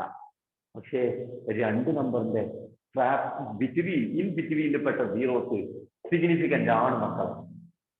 ഇനി എൻഡിങ് സീറോസ്, ട്രെയിലിംഗ് സീറോസിനെ നമുക്ക് രണ്ട് രൂപത്തിൽ പറയാം. അയ്യോ, യെസ്, ട്രെയിലിംഗ് സീറോസിനെ നമുക്ക് രണ്ട് രൂപത്തിൽ പറയാം. ഒരു എക്സാമ്പിൾ കാണിച്ചു തരാം. ഒന്ന് 2500, ഒന്ന് 25.0, ഒന്ന് 250.0. മക്കളെ ഇതിന് എൻഡിലാണ് സീറോ, ഇതിലും ലാസ്റ്റ് ആണ് സീറോ, ഇതിലും ലാസ്റ്റ് ആണ് സീറോ, എല്ലാത്തിലും ലാസ്റ്റ് ആണ് സീറോ. പക്ഷെ ഇതിന് പോയിന്റ് ഒന്നുമില്ല. സാധാരണ പോയിന്റ് ഇല്ലാതെ ഒരു നമ്പർ എഴുതിയാൽ അതിന്റെ അവസാനമാണ് പോയിന്റ് നമ്മൾ മനസ്സിലാക്കുക. ഇപ്പൊ വെറുതെ ഞാനൊരു 81 എഴുതിയാൽ അതിന്റെ അവസാനം പോയിന്റ് ഉണ്ട്. വെറുതെ ഒരു നമ്പർ എഴുതിയാൽ അതിന്റെ ഏറ്റവും അവസാനമായിരിക്കും പോയിന്റ്. അപ്പൊ 2500 എന്ന് പറഞ്ഞാൽ പോയിന്റ് ഒന്നും എഴുതാതെ എഴുതിയാൽ അതിന്റെ അവസാനമാണ് പോയിന്റ്. അഥവാ ഞാൻ പറയാണ് സീറോ അവസാനിച്ചു. മക്കളെ സീറോ കൊണ്ടാണ് അവസാനിച്ചത്. അതിന്റെ മുന്നൊന്നും ഒരു പോയിന്റും ഇല്ല. ഈ അവസാനിച്ച സീറോന്റെ മുന്നിലൊന്നും ഒരു പോയിന്റും ഇല്ല. ഒരു പോയിന്റും ഇല്ല. No decimal point. Trailing zero with no decimal point. Zero with no decimal point. Decimal point ഒന്നും ഇല്ലാത്ത സീറോ, അത് സിഗ്നിഫിക്കന്റ് അല്ല. അത് സിഗ്നിഫിക്കന്റ് അല്ല.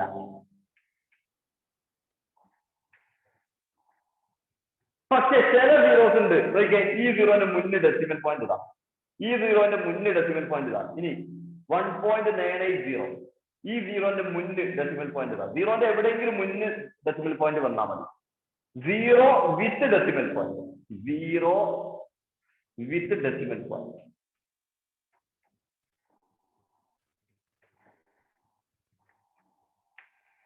അത് സിഗ്നിഫിക്കന്റ് ആണ്.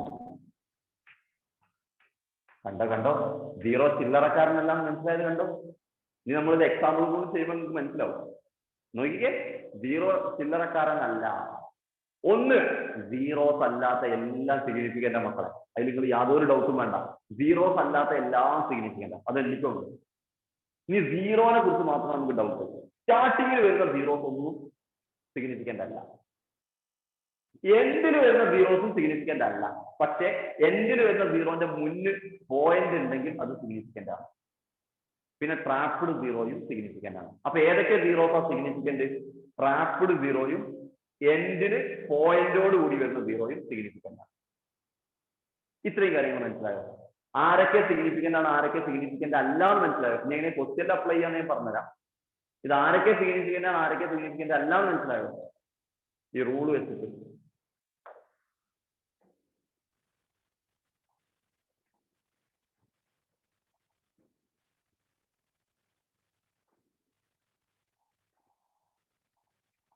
മനസ്സിലായോ മക്കളെ?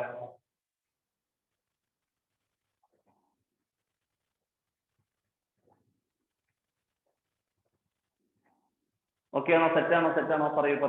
അങ്ങനെയാണെങ്കിൽ നമുക്ക് കുറച്ച് എക്സാമ്പിളുകൾ ചെയ്യാം. അത് മനസ്സിലായെങ്കിൽ നമുക്ക് കുറച്ച് എക്സാമ്പിളുകൾ ചെയ്യാം.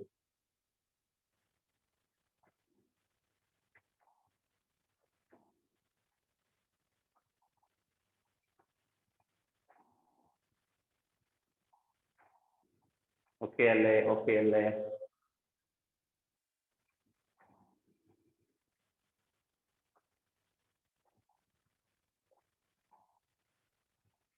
Tell me.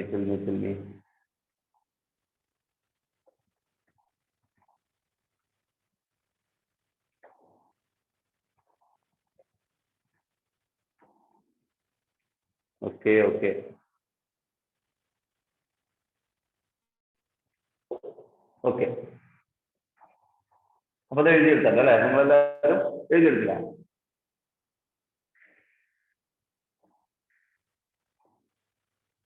ഓക്കെ. അപ്പൊ നമ്മൾ ഇനി എത്ര സിഗ്നിഫിക്കന്റ് ഫിഗേഴ്സ് ഉണ്ട്, ഓരോ നമ്പറിൽ എത്ര സിഗ്നിഫിക്കന്റ് ഫിഗേഴ്സ് ഉണ്ട് നമ്മൾ പറയാൻ പോവാണ്. ഓരോന്നിൽ എത്ര സിഗ്നിഫിക്കന്റ് ഫിഗേഴ്സ് ഉണ്ട് നമ്മൾ പറയാൻ പോവാണ്. നോക്കിക്കോ, ഞാൻ ഓരോ നമ്പറൂടെ എഴുതാൻ പോവാണ്. നോക്കിക്കേ, ഒന്ന് നമുക്ക് ഇങ്ങനെ എഴുതാം, 1983. ഇതിൽ എത്ര സിഗ്നിഫിക്കന്റ് ഫിഗർ ഉണ്ട്? ഇതിലൊറ്റ 0 അല്ല. അപ്പൊ എല്ലാം സിഗ്നിഫിക്കന്റ് ഫിഗറാണ്. ഇതൊരു സിഗ്നിഫിക്കന്റ് ആണ്, ഇത് സിഗ്നിഫിക്കന്റ് ആണ്, ഇത് സിഗ്നിഫിക്കന്റ് ആണ്, ഇത് സിഗ്നിഫിക്കന്റ്. അപ്പൊ 4 സിഗ്നിഫിക്കന്റ് ഫിഗേഴ്സ് ഇതിലുണ്ട്. ശരിയല്ലേ മക്കളെ? 4 സിഗ്നിഫിക്കന്റ് ഫിഗേഴ്സ് അതിലുണ്ട്. ശരിയല്ലേ? 4 സിഗ്നിഫിക്കന്റ് ഫിഗേഴ്സ് അതിലുണ്ട്. ക്ലിയർ അല്ലേ? 0.0132. ഇതിലെത്ര സിഗ്നിഫിക്കന്റ് ഫിഗർ ഉണ്ട്? ഇത് രണ്ട് സ്റ്റാർട്ടിംഗ് ആണ്. ഇവിടെ പോയിന്റ് ഉണ്ട്, അതുകൊണ്ട് ഇത് സിഗ്നിഫിക്കന്റ് ആണെന്ന് പറയുന്നത്. ഇത് സ്റ്റാർട്ടിംഗ് ആണ്. സ്റ്റാർട്ടിംഗ് ആണെങ്കിൽ ഈ സീറോയും സിഗ്നിഫിക്കന്റ് അല്ല. ഇത് സിഗ്നിഫിക്കന്റ് ആണ്, ഇത് സിഗ്നിഫിക്കന്റ് ആണ്, ഇത് സിഗ്നിഫിക്കന്റ് ആണ്. കാരണം 0 അല്ല. അപ്പൊ 3 സിഗ്നിഫിക്കന്റ് ഫിഗർ ആണ് ഇതിലുള്ളത്. 3 സിഗ്നിഫിക്കന്റ് ഫിഗർ ആണ് അതിലുള്ളത്. I think you got the idea. അടുത്തത് 2021. ഇതിലെത്ര സിഗ്നിഫിക്കന്റ് ഫിഗർ ഉണ്ട്? 2 സിഗ്നിഫിക്കന്റ് ആണ്, 1 സിഗ്നിഫിക്കന്റ് ആണ്. 2 സിഗ്നിഫിക്കന്റിന്റെ ഇടയിൽ വെട്ട 0, അതും സിഗ്നിഫിക്കന്റ് ആണ്. ട്രാപ്ഡ് 0. അപ്പൊ അതില് 4 സിഗ്നിഫിക്കന്റ് ഫിഗർ. ഞാൻ എഴുതുന്ന മനസ്സിലാകുന്നെന്ന് വിചാരിക്കുന്നു. 2500, 2500. ഇതിലെത്ര സിഗ്നിഫിക്കന്റ് ഫിഗേഴ്സ് ഉണ്ട്? ഇത് സിഗ്നിഫിക്കന്റ് ആണ്, ഇത് സിഗ്നിഫിക്കന്റ് ആണ്. ഇത് രണ്ട് എൻഡിങ് 0 ആണ്, ഒരു പോയിന്റും ഇല്ല അവിടെ. അപ്പൊ ഇത് രണ്ടും സിഗ്നിഫിക്കന്റ് അല്ല. അപ്പൊ 2 സിഗ്നിഫിക്കന്റ് ഫിഗറേ 0. അത് 2.500. 2 സിഗ്നിഫിക്കന്റ് ആണ്, 5 സിഗ്നിഫിക്കന്റ് ആണ്. ഇത് രണ്ട് എൻഡിങ് 0 ആണ്, മാത്രമല്ല ഇതിന്റെ മുന്നിൽ പോയിന്റും ഉണ്ട്. അപ്പൊ ഇതും സിഗ്നിഫിക്കന്റ് ആണ്. അപ്പൊ 4 സിഗ്നിഫിക്കന്റ് ഫിഗർ ഉണ്ട്.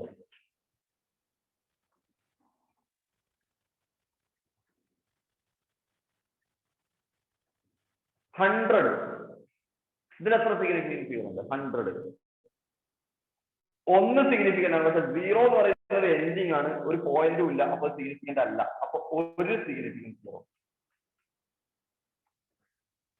100.0. ഇതിലെത്ര സിഗ്നിഫിക്കന്റ് ഫിഗർ? 100.0. 1 സിഗ്നിഫിക്കന്റ് ആണ്. ഇത് എൻഡിങ് 0 ആണ്, അതിന്റെ മുന്നിൽ പോയിന്റ് ഉണ്ട്. അപ്പൊ ഇത് സിഗ്നിഫിക്കന്റ് ആണ്. അതാണ് ചോദിക്കുക. 2 സിഗ്നിഫിക്കന്റ് ഫിഗറിന്റെ ഇടയ്ക്കുള്ള 0, ഇത് ട്രാപ്ഡ് 0 ആണ്. ഇത് സിഗ്നിഫിക്കന്റ് ആണ്, ഇത് എൻഡിങ് 0 വിത്ത് ഡെസിമൽ പോയിന്റ്, അതും സിഗ്നിഫിക്കന്റ് ആണ്. രണ്ട് സിഗ്നിഫിക്കന്റ് ഫിഗറിന്റെ ഇടക്കുള്ള 0 ട്രാപ്ഡ് 0, അപ്പൊ അതും സിഗ്നിഫിക്കന്റ് ആണ്. അപ്പൊ ടോട്ടൽ 4 സിഗ്നിഫിക്കന്റ് ഫിഗർ. ഇങ്ങനെ എക്സാമിന് ചോദിക്കുക, ഇങ്ങനെ നമ്പർ തന്നിട്ട് എത്ര സിഗ്നിഫിക്കന്റ് ഫിഗേഴ്സ് ഉണ്ട് എന്നാ ചോദിക്കുക. അപ്പൊ എക്സാമിന് ചോദിച്ചാൽ എഴുതാവുന്ന രൂപത്തിൽ നിങ്ങൾക്ക് തെറ്റാണോ ഈ കാര്യങ്ങൾ? സിഗ്നിഫിക്കന്റ് ഫിഗർ എത്ര ഉണ്ട് എന്നുള്ളത് എഴുതാനുള്ള തെറ്റായോ നോക്കിയിട്ട്, നമ്മളെ നേരത്തെ പറഞ്ഞ റൂള് വെച്ചിട്ട് നോക്കിയിട്ട് നിങ്ങൾക്ക് എഴുതാൻ പഠിച്ചോ? അതിന് പറ്റിയ എക്സാമ്പിളുകളാണ് ഞാനിപ്പോ പറഞ്ഞത്. ഓക്കെ ആണോ മക്കളെ? ഓക്കെ ആണോ? യെസ്. എങ്കിൽ ഞാൻ വേറൊരു എക്സാമ്പിൾ തരട്ടെ. അതിൽ എത്ര സിഗ്നിഫിക്കന്റ് ഫിഗർ ഉണ്ട് നിങ്ങൾ പറയണേ. 0.0120500. ഇതിൽ എത്ര സിഗ്നിഫിക്കന്റ് ഫിഗർ ഉണ്ട് നോക്കാം. ഇതിൽ എത്ര സിഗ്നിഫിക്കന്റ് ഫിഗർ ഉണ്ട് നോക്കിക്കേ.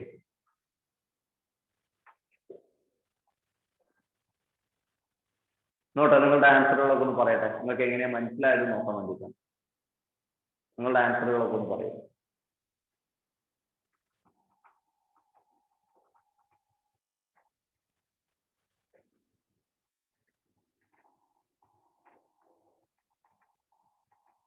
പോട്ടെ.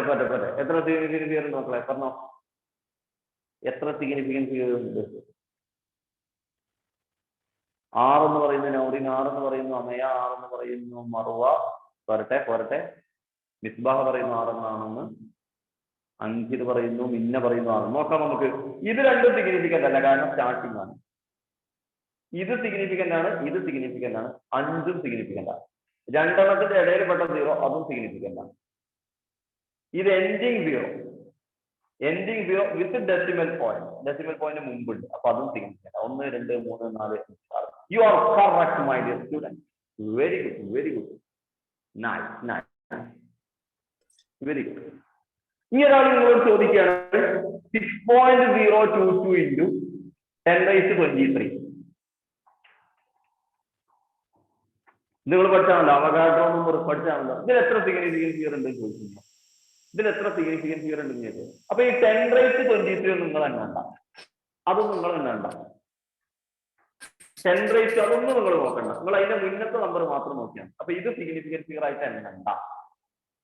10ന്റെ പവറിൽ വരുന്നതിന് സിഗ്നിഫിക്കന്റ് ഫിഗർ ആയിട്ട് എണ്ണണ്ട. ബാക്കി നോക്കിക്കേ, 1 2 3, പിന്നെ 2ന്റെ ഇടയ്ക്ക് വരുന്ന 0, അതും total 4.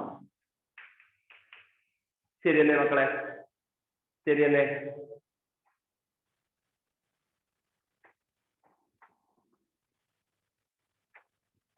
Clear?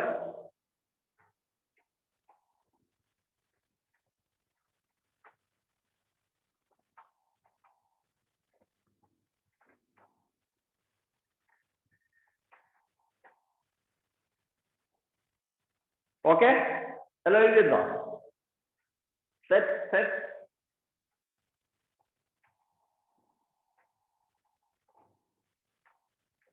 Okay. Very good Ankit.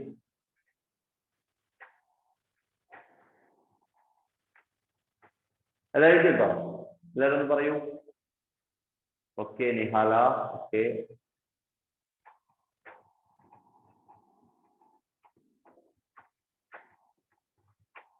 Okay Nourin. Yes. അപ്പൊ സിഗ്നിഫിക്കന്റ് ഫിഗർ എന്താണ്, മാറ്റർ എന്താണ്, ഇത് രണ്ടും നമ്മളിപ്പോ പഠിച്ചു. മാറ്റർ എന്താണ്, സിഗ്നിഫിക്കന്റ് ഫിഗർ എന്താണെന്ന് നമ്മൾ പഠിച്ചു.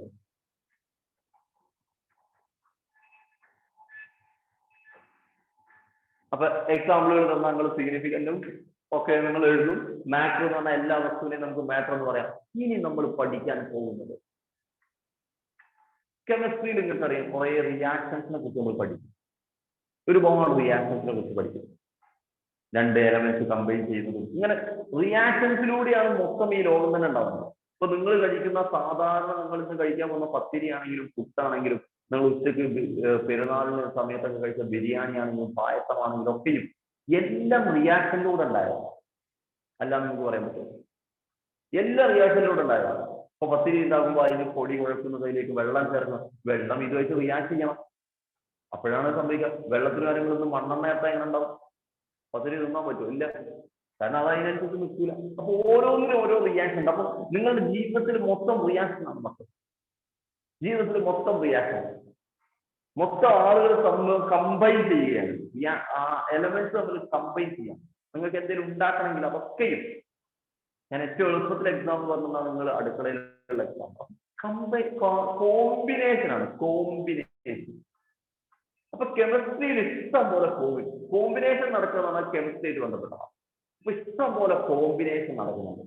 അതുമായിട്ട് ബന്ധപ്പെട്ട് കുറച്ച് ലോസ് ആണ് നമുക്ക്, നിയമങ്ങളാണ് നമുക്ക് പറയാനുള്ളതാണ്. Laws of chemical combination. എന്താണ് മക്കളെ? Laws of chemical combination. Laws of chemical combination. മക്കളെ, കെമിസ്ട്രിയിൽ കുറെ കോമ്പിനേഷൻസ് നടക്കുന്നുണ്ടെന്ന് പറഞ്ഞു. ആ കോമ്പിനേഷൻസ് നടക്കുമ്പോൾ സ്വാഭാവികമായിട്ടുണ്ടാവുന്ന അവിടുത്തെ നിയമങ്ങൾ നമ്മൾ പറയല്ലോ. അപ്പൊ ഞാൻ പറയാണ് ലോസ് ഓഫ് ഓൺലൈൻ ക്ലാസിന്റെ നിയമങ്ങൾ. ലോസ് ഓഫ് ഓൺലൈൻ ക്ലാസിന്റെ നിയമങ്ങൾ എന്ന് പറഞ്ഞിട്ട് ഞാൻ കുറച്ച് റൂൾ നിങ്ങൾക്ക് പറഞ്ഞിട്ടുണ്ട്. അത് നിങ്ങൾ നിർബന്ധമായിട്ടും ചെയ്യേണ്ടതായിരിക്കും.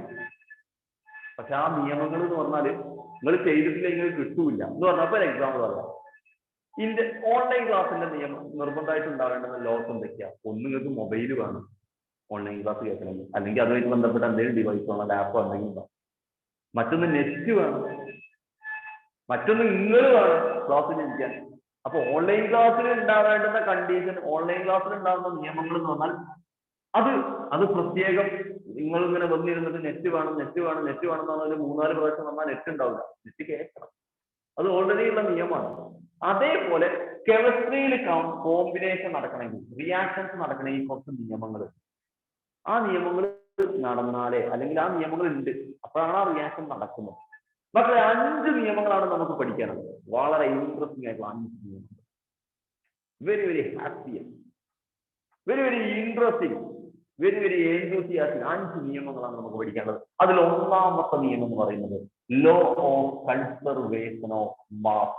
ചില കുട്ടികളെങ്കിലും ഇത് പഠിച്ചിട്ടുണ്ടാവും ചെറിയ ക്ലാസ്സിൽ. Law of conservation of mass. Mass സംരക്ഷണ നിയമം എന്നൊക്കെ മലയാളത്തിൽ പഠിച്ചിട്ടുണ്ടാവും ചില കുട്ടികളെ. Law of conservation of mass. മക്കളെ, ലോ ഓഫ് എന്താ? കൺസേർവ് ചെയ്യാന്ന് പറഞ്ഞാൽ സംരക്ഷിക്കുക. കൺസേർവ് ചെയ്യാന്ന് സംരക്ഷിക്കുക. ആരെയാണ് സംരക്ഷിക്കുന്നത്? മാസിനെയാണ് സംരക്ഷിക്കുന്നത്. അപ്പൊ മാസിനെ സംരക്ഷിക്കുന്ന നിയമം അതെന്താ? മാസിനെ സംരക്ഷിക്കുന്ന നിയമം അതെന്താ? Law of conservation of mass. മാസിനെ സംരക്ഷിക്കുന്ന നിയമം ഒന്നുമില്ല മക്കളെ. ഈ നിയമത്തിലൂടെ പറയാണ്, നിങ്ങൾക്ക് പുതിയതായിട്ടൊരു മാസിനെ ഉണ്ടാക്കാനും പറ്റില്ല, ഉള്ള മാസിനെ നിങ്ങൾക്ക് നശിപ്പിക്കാനും പറ്റില്ല.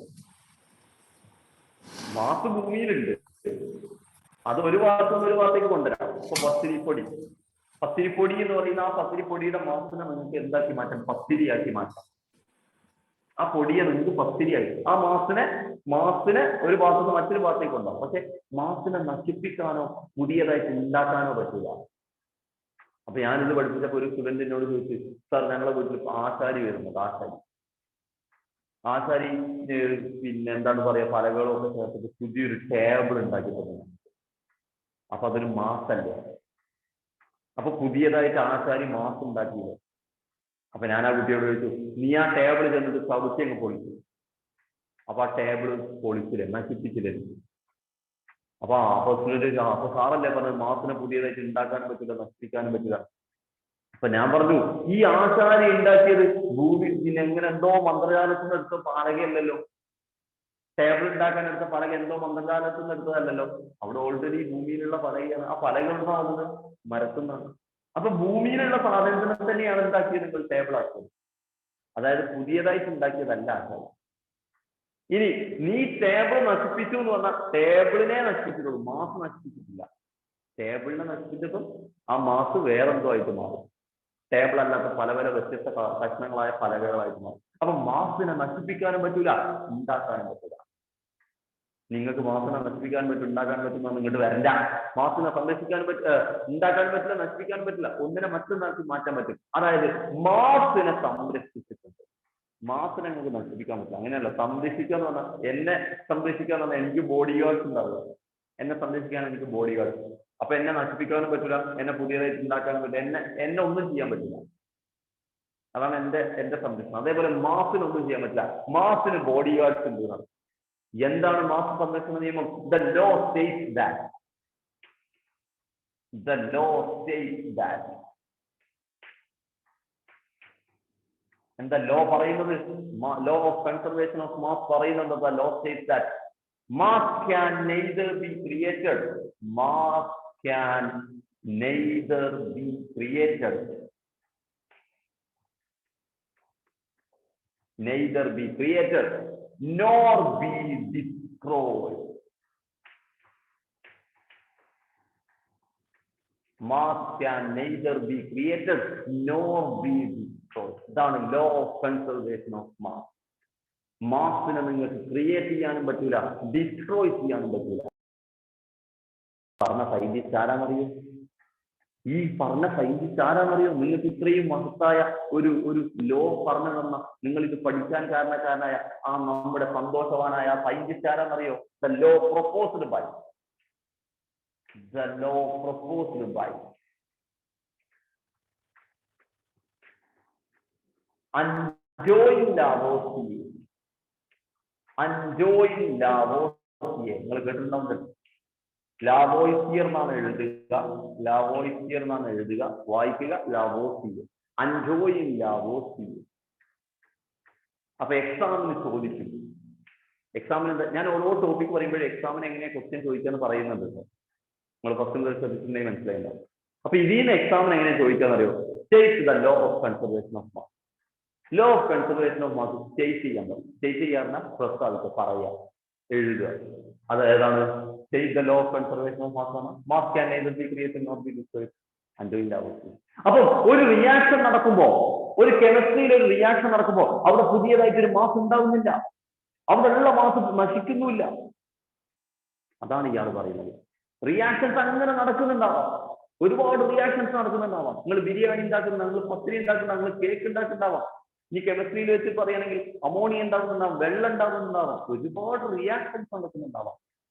നടക്കട്ടെ, റിയാക്ഷൻസ് നടക്കട്ടെ. പക്ഷെ മാസിന് ഒരു പോറൽ പോലും എടുക്കുന്നില്ല. Mass can neither be created nor be destroyed. It was proposed by Antoine Lavoisier. Antoine Lavoisier. Is it clear, my dear students?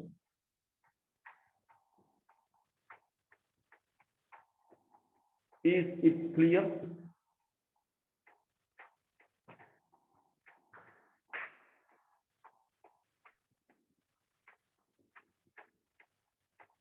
എല്ലാവരും പറയൂ.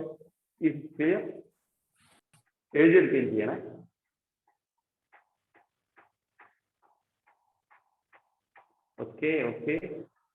Okay, Angil. Okay, Amaya. Okay, Nihala. Message അയക്കാതിരിക്കുന്ന അയക്കട്ടോ, റെസ്പോണ്ട് ചെയ്യുക. കുറെ പേരുണ്ടല്ലോ ഇതിൽ, കുറച്ച് പേരെ റെസ്പോണ്ട് ചെയ്യുന്നു. യെസ്, എഴുതിയെടുക്കുന്നു വിചാരിക്കുന്നു. Law of conservation of mass നിങ്ങൾ എഴുതിയെടുക്കുന്നു വിചാരിക്കുന്നു. അപ്പോൾ കെമിസ്ട്രിയിൽ റിയാക്ഷൻസ് നടക്കുമ്പോൾ അവിടെ നിർബന്ധമായിട്ട് നടക്കുന്ന ഒരു ലോയാണിത്. ഒരു റൂള് എന്ന് പറഞ്ഞാൽ എന്താ? നിങ്ങൾക്ക് പറഞ്ഞു കൊടുക്കാം, ഒരാൾക്ക് നിങ്ങൾക്ക് പറഞ്ഞു കൊടുക്കാം. നോക്കിക്കോ, റിയാക്ഷൻസ് ഇങ്ങനെ ഇഷ്ടം പോലെ നടക്കും, പക്ഷെ അവിടെ മാസിനൊന്നും പറ്റുന്നില്ല കേട്ടോ. അതാ പറഞ്ഞത്. അതാരാ പറഞ്ഞത്? അൻജോയിൻ ലാവോസി. ഇനി രണ്ടാമത്തെ ലോ എന്ന് പറയുന്നത്, അങ്ങനെ കെമിസ്ട്രിയിൽ റിയാക്ഷൻ നടന്ന് കുറച്ച് കോമ്പൗണ്ട് ഉണ്ടായി. ഇപ്പൊ എക്സാമ്പിൾ പറയാം. H2O, വെള്ളം, ഹൈഡ്രജൻ ഓക്സിജനും കൂടെ കമ്പൈൻ ചെയ്തിട്ട് വെള്ളം ഉണ്ടാകും. ഓക്കെ, വെള്ളം ഉണ്ടായി. ഹൈഡ്രജനും ഓക്സിജനും കൂടെ കമ്പൈൻ ചെയ്തിട്ട് വെള്ളം ഉണ്ടായി. ഞാൻ കുറച്ച് ഇങ്ങോട്ട് എഴുതാം, ഇതിന്റെ ലോയും കൂടി എഴുതുന്നുണ്ട്. ഓക്കെ, ഹൈഡ്രജനും ഓക്സിജനും കൂടെ കമ്പൈൻ ചെയ്തിട്ട് വെള്ളം ഉണ്ടായി. മക്കളെ, ഹൈഡ്രജന്റെ വെയിറ്റ് എത്രയാണ് നിങ്ങൾക്ക് അറിയാലോ? നിങ്ങൾ ചെറിയ ക്ലാസ് പഠിക്കുന്നതാണല്ലോ. ഹൈഡ്രജന്റെ വെയിറ്റ് 1 gram അല്ലേ? ചെറിയ ക്ലാസ് പഠിക്കുന്നല്ലേ 1 gram. ഓക്സിജന്റെ വെയിറ്റ് എത്രയാ? ഓക്സിജന്റെ വെയിറ്റ് നമ്മൾ ചെറിയ ക്ലാസ് പഠിക്കുന്നതാണ് 16 gram. നിങ്ങൾക്ക് അറിയാം. അപ്പൊ ഹൈഡ്രജന്റെ വെയിറ്റ് 1 gram ആണ്. അപ്പൊ 2 ഹൈഡ്രജന്റെ വെയിറ്റ് 2 gram ആണല്ലോ. ഓക്സിജന്റെ വെയിറ്റ് 16 gram. ഒരു ഓക്സിജൻ ഉള്ളൂ, അപ്പൊ 16. അപ്പൊ ഹൈഡ്രജന്റെ വെയിറ്റും ഓക്സിജന്റെ വെയിറ്റും തമ്മിലുള്ള റേഷ്യോ എന്ന് പറയുന്നത് 2:16 ആണ്. 2 gram ഈസ് 16 gram. 2:16 ആണ് വെയിറ്റ്.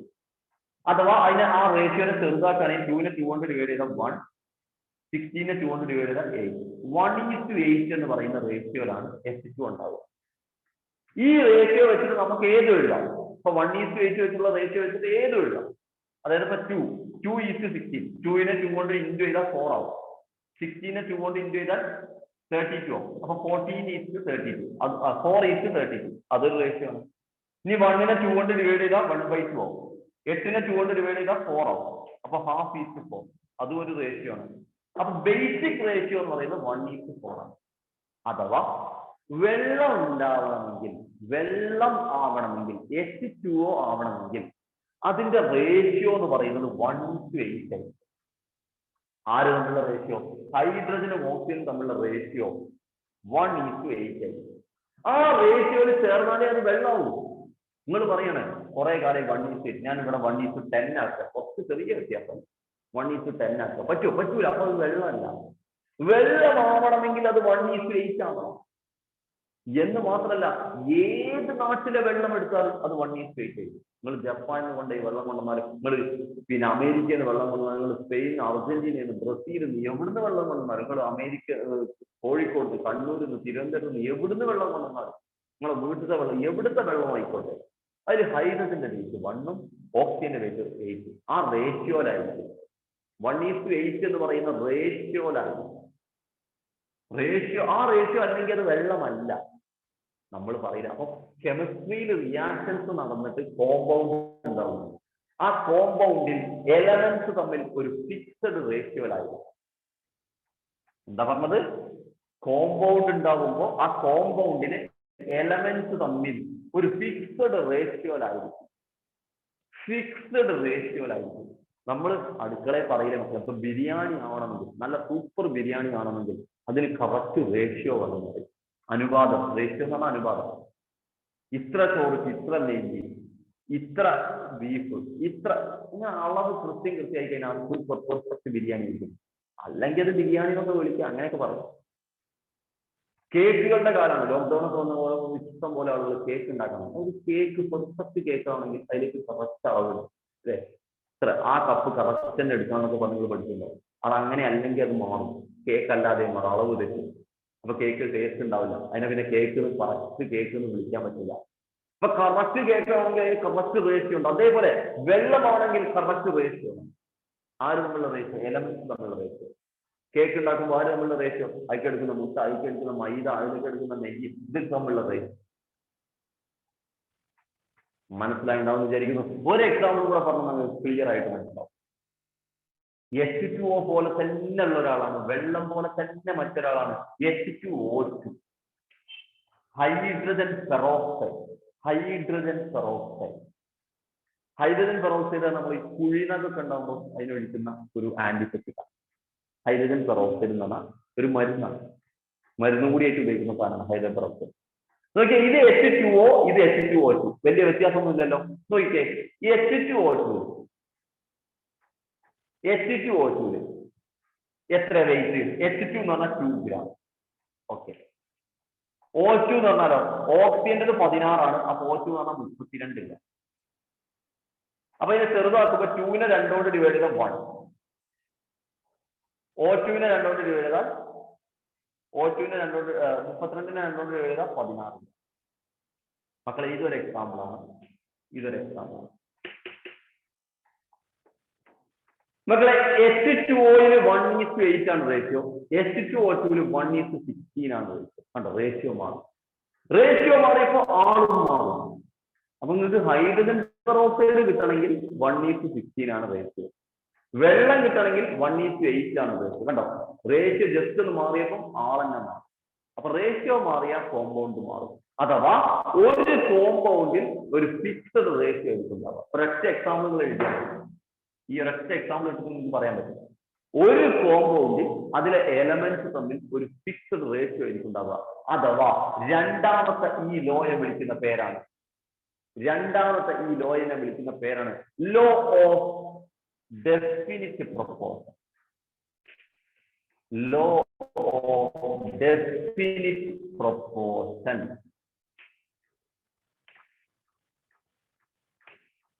or constant composition.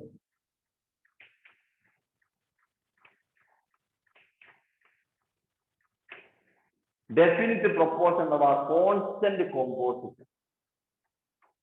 രണ്ട് രൂപത്തിൽ പേര് പറയാം. ഒന്നെങ്കിൽ ഡെഫിനിറ്റ് കോമ്പോസിഷൻ എന്ന് പറയാം, കോൺസ്റ്റന്റ് പ്രൊപ്പോർഷൻ എന്ന് പറയാം. അത് അങ്ങോട്ടും ഇങ്ങോട്ടും മാറ്റിയാലും കുഴപ്പമില്ല, രണ്ടിന്റെ അർത്ഥം തന്നെ. ഡെഫിനിറ്റ് എന്ന് പറഞ്ഞാൽ ഫിക്സഡ്, കോൺസ്റ്റന്റ് എന്ന് പറഞ്ഞാലും ഫിക്സഡ്, മാറാത്തത്. പ്രൊപ്പോർഷൻ എന്ന് പറഞ്ഞാൽ റേഷ്യോ, കോമ്പോസിഷൻ എന്ന് പറഞ്ഞാലും റേഷ്യോ, അതിന്റെ അളവ്. അപ്പൊ പ്രൊപ്പോർഷൻ എന്ന് പറഞ്ഞാൽ അതിന്റെ അളവ്, അനുപാതം. മക്കളെ, അപ്പൊ എന്താണ് ലോ ഓഫ് ഡെഫിനിറ്റ് പ്രൊപ്പോർഷന്റെ മലയാളം? ലോ ഓഫ് ഡെഫിനിറ്റ് പ്രൊപ്പോർഷന്റെ ആ ഡെഫിനിറ്റ് പ്രൊപ്പോർഷൻ തന്നെ മലയാളം എന്താ? ഫിക്സഡ് റേഷ്യോ, മാറാത്ത റേഷ്യോ, മാറാത്ത അനുപാതം. അഥവാ എന്താണ് ദ ലോ പറയുന്നത്? The law states that the law states that എന്താ ലോ പറയുന്നത്? a given compound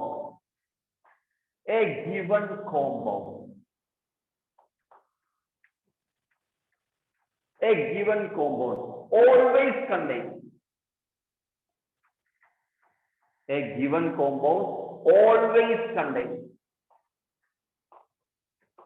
ഒരു കോമ്പൗണ്ട് അത് ആ കോമ്പൗണ്ട്, ഇപ്പോൾ വാട്ടർ, അതാണ് നമ്മുടെ ഇവിടുത്തെ കോമ്പൗണ്ട്. എ ഗിവൺ കോമ്പൗണ്ട് അഥവാ ഇവിടുത്തെ വാട്ടർ ഓൾവേസ് കണ്ടെയ്ൻ, അതിൽ ഓൾവേസ് ഉണ്ടാവും എന്ത്? A fixed ratio of element.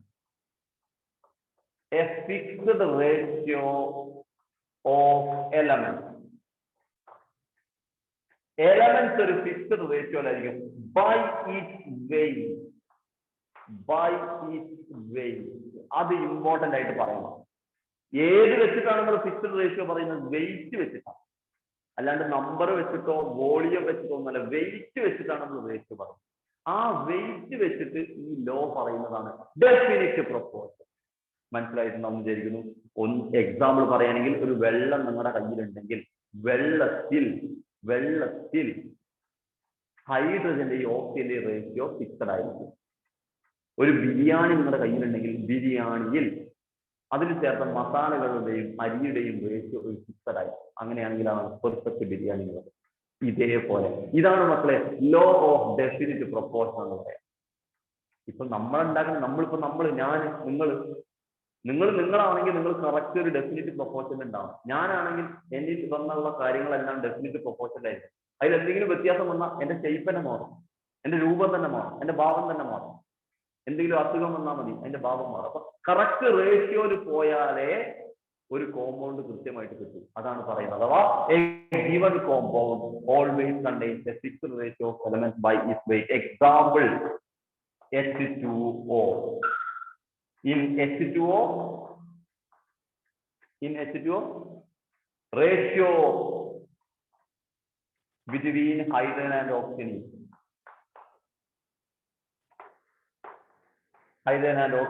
എത്രയാണ്?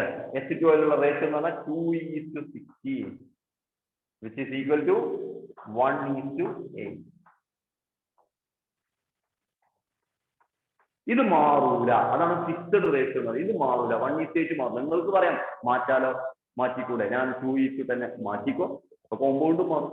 കോമ്പൗണ്ട് ഒന്നാണെങ്കിൽ റേഷ്യോ ഒന്നെങ്കിൽ okay my dear student, is it clear? എന്താലോ അല്ലേ, എന്താലോ ഇതൊക്കെ ആരെങ്കിലും കണ്ടുപിടിച്ചത്? ഒരു കോമ്പൗണ്ടിൽ അതിന്റെ എപ്പോഴും റേഷ്യോ സെയിം ആയിരിക്കും എന്നുള്ളത് ഒരാൾക്ക് വിചാരിച്ചൂടെ? ഇവിടുത്തെ വെള്ളത്തിൽ റേഷ്യോ ഒന്നായിരിക്കും, അപ്പുറത്തെ വെള്ളത്തിൽ വേറെ റേഷ്യോ, അങ്ങനെ വിചാരിച്ചൂടെ? പക്ഷെ അയാൾ എക്സ്പെരിമെന്റിലൂടെ കണ്ടെത്തിയപ്പോൾ അദ്ദേഹത്തിന് മനസ്സിലായി ഇത് മാറുന്നില്ല, ഈ റേഷ്യോ മാറുന്നില്ല. അങ്ങനെ നമുക്ക് ഈ ലോ പറഞ്ഞ ആ മഹാനായ ആ നമ്മളെ സന്തോഷിപ്പിച്ച ആ സയന്റിസ്റ്റ് ആരാ? The law proposed by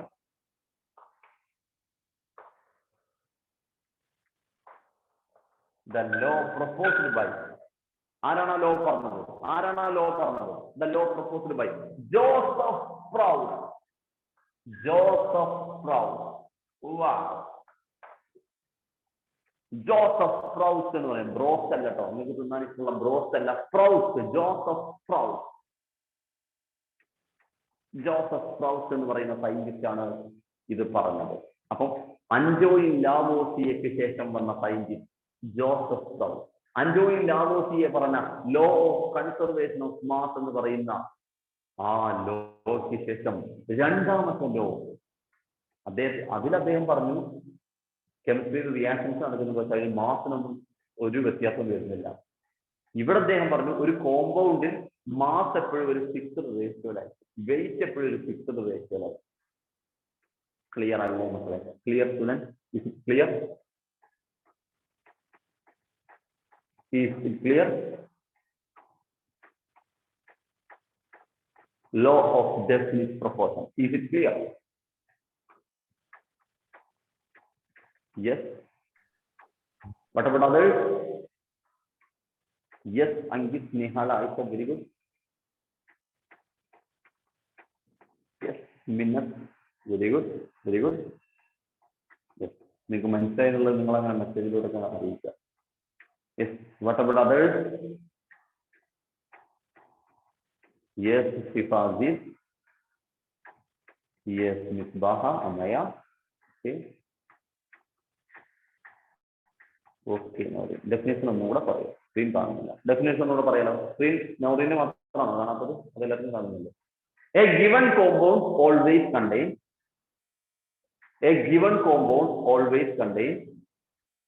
a fixed ratio of elements by its weight. ഒന്നുകൂടെ പറയാം. A given compound always contains a fixed ratio of elements by its weight. ഇത് പറഞ്ഞു സെറ്റ് ആക്കണേ. എന്താണ് സംഭവം? കാണാതെ, ഞാൻ എപ്പോഴും പറയുന്നുണ്ട്, കാണാതെ പഠിക്കലില്ല കേട്ടോ. നമുക്ക് മനസ്സിലാക്കി പറയാം. എന്താ മനസ്സിലാക്കി? എ ഗിവൺ കോമ്പൗണ്ട്, ഒരു കോമ്പൗണ്ട് നമ്മൾ എടുക്കുന്നത്, അത് always contain a fixed ratio. ആരുടെ ഫിക്സഡ് റേഷ്യോ? Of element. എങ്ങനെ? By its weight. A given compound always contains a fixed ratio of elements by its weight. എന്ന് പറഞ്ഞു, a given compound always contains a fixed ratio of elements by its wait.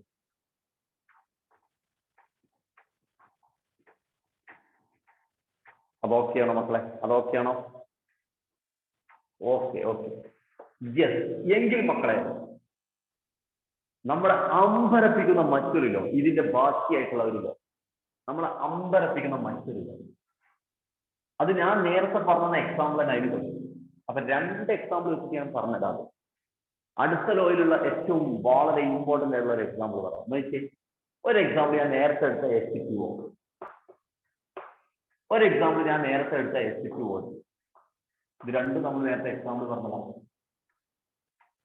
നോക്കിയേ, H2Oയിൽ ഹൈഡ്രജന്റെ wait 2, ഓക്സിജന്റെ wait 60. അപ്പൊ ഇത് ചെറുതാക്കിയപ്പോൾ 1:8.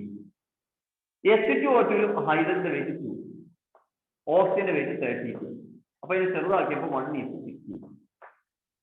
മക്കളെ, ഈ 2 കോമ്പൗണ്ടിന്റെ പ്രത്യേകത എന്താ? ഇവിടെ ഹൈഡ്രജൻ, ഇവിടെ ഹൈഡ്രജൻ, ഇവിടെ ഓക്സിജൻ, ഇവിടെ ഓക്സിജൻ എന്ന് പറഞ്ഞാൽ ഹൈഡ്രജനും ഓക്സിജനും കമ്പൈൻ ചെയ്തിട്ട് 2 കോമ്പൗണ്ടുകളായി. അഥവാ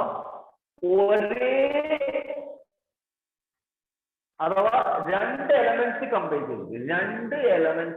ചെയ്തിട്ട് ഹൈഡ്രജനും ഓക്സിജൻ, അതാണ് 2 എലമെന്റ്. 2 എലമെന്റ്സ് കമ്പൈൻ ചെയ്തിട്ട് ഒന്നിലധികം കോമ്പൗണ്ട് ഉണ്ടാകും. 2 എലമെന്റ്സ് കമ്പൈൻ ചെയ്തിട്ട് ഒന്നിലധികം കോമ്പൗണ്ട് ഉണ്ടാകും. ഇവിടെ 2 എലമെന്റ്സ് ആയ ഹൈഡ്രജൻ ഓക്സിജൻ, ഇവിടെ 2 എലമെന്റ്സ് ആയ ഹൈഡ്രജൻ ഓക്സിജൻ. അപ്പൊ 2 എലമെന്റ്സ് ആയ ഹൈഡ്രജൻ ഓക്സിജനും കമ്പൈൻ ചെയ്തിട്ട് ഒന്നിലധികം കോമ്പൗണ്ട് ഉണ്ടാകും. ഒന്ന് വാട്ടർ, ഒന്ന് ഹൈഡ്രജൻ ഓക്സിജൻ. അങ്ങനെ 2 എലമെന്റ്സ് കമ്പൈൻ ചെയ്തിട്ട് ഒന്നിലധികം കോമ്പൗണ്ട് ഉണ്ടാവുമ്പോ അതിൽ ഒരാളുടെ മാസ് എപ്പോഴും ഫിക്സഡ് ആയിരിക്കും. നോക്കിയേ, ഹൈഡ്രജന്റെ മാസ് ഇവിടെ 1, ഹൈഡ്രജന്റെ മാസ് ഇവിടെ 1.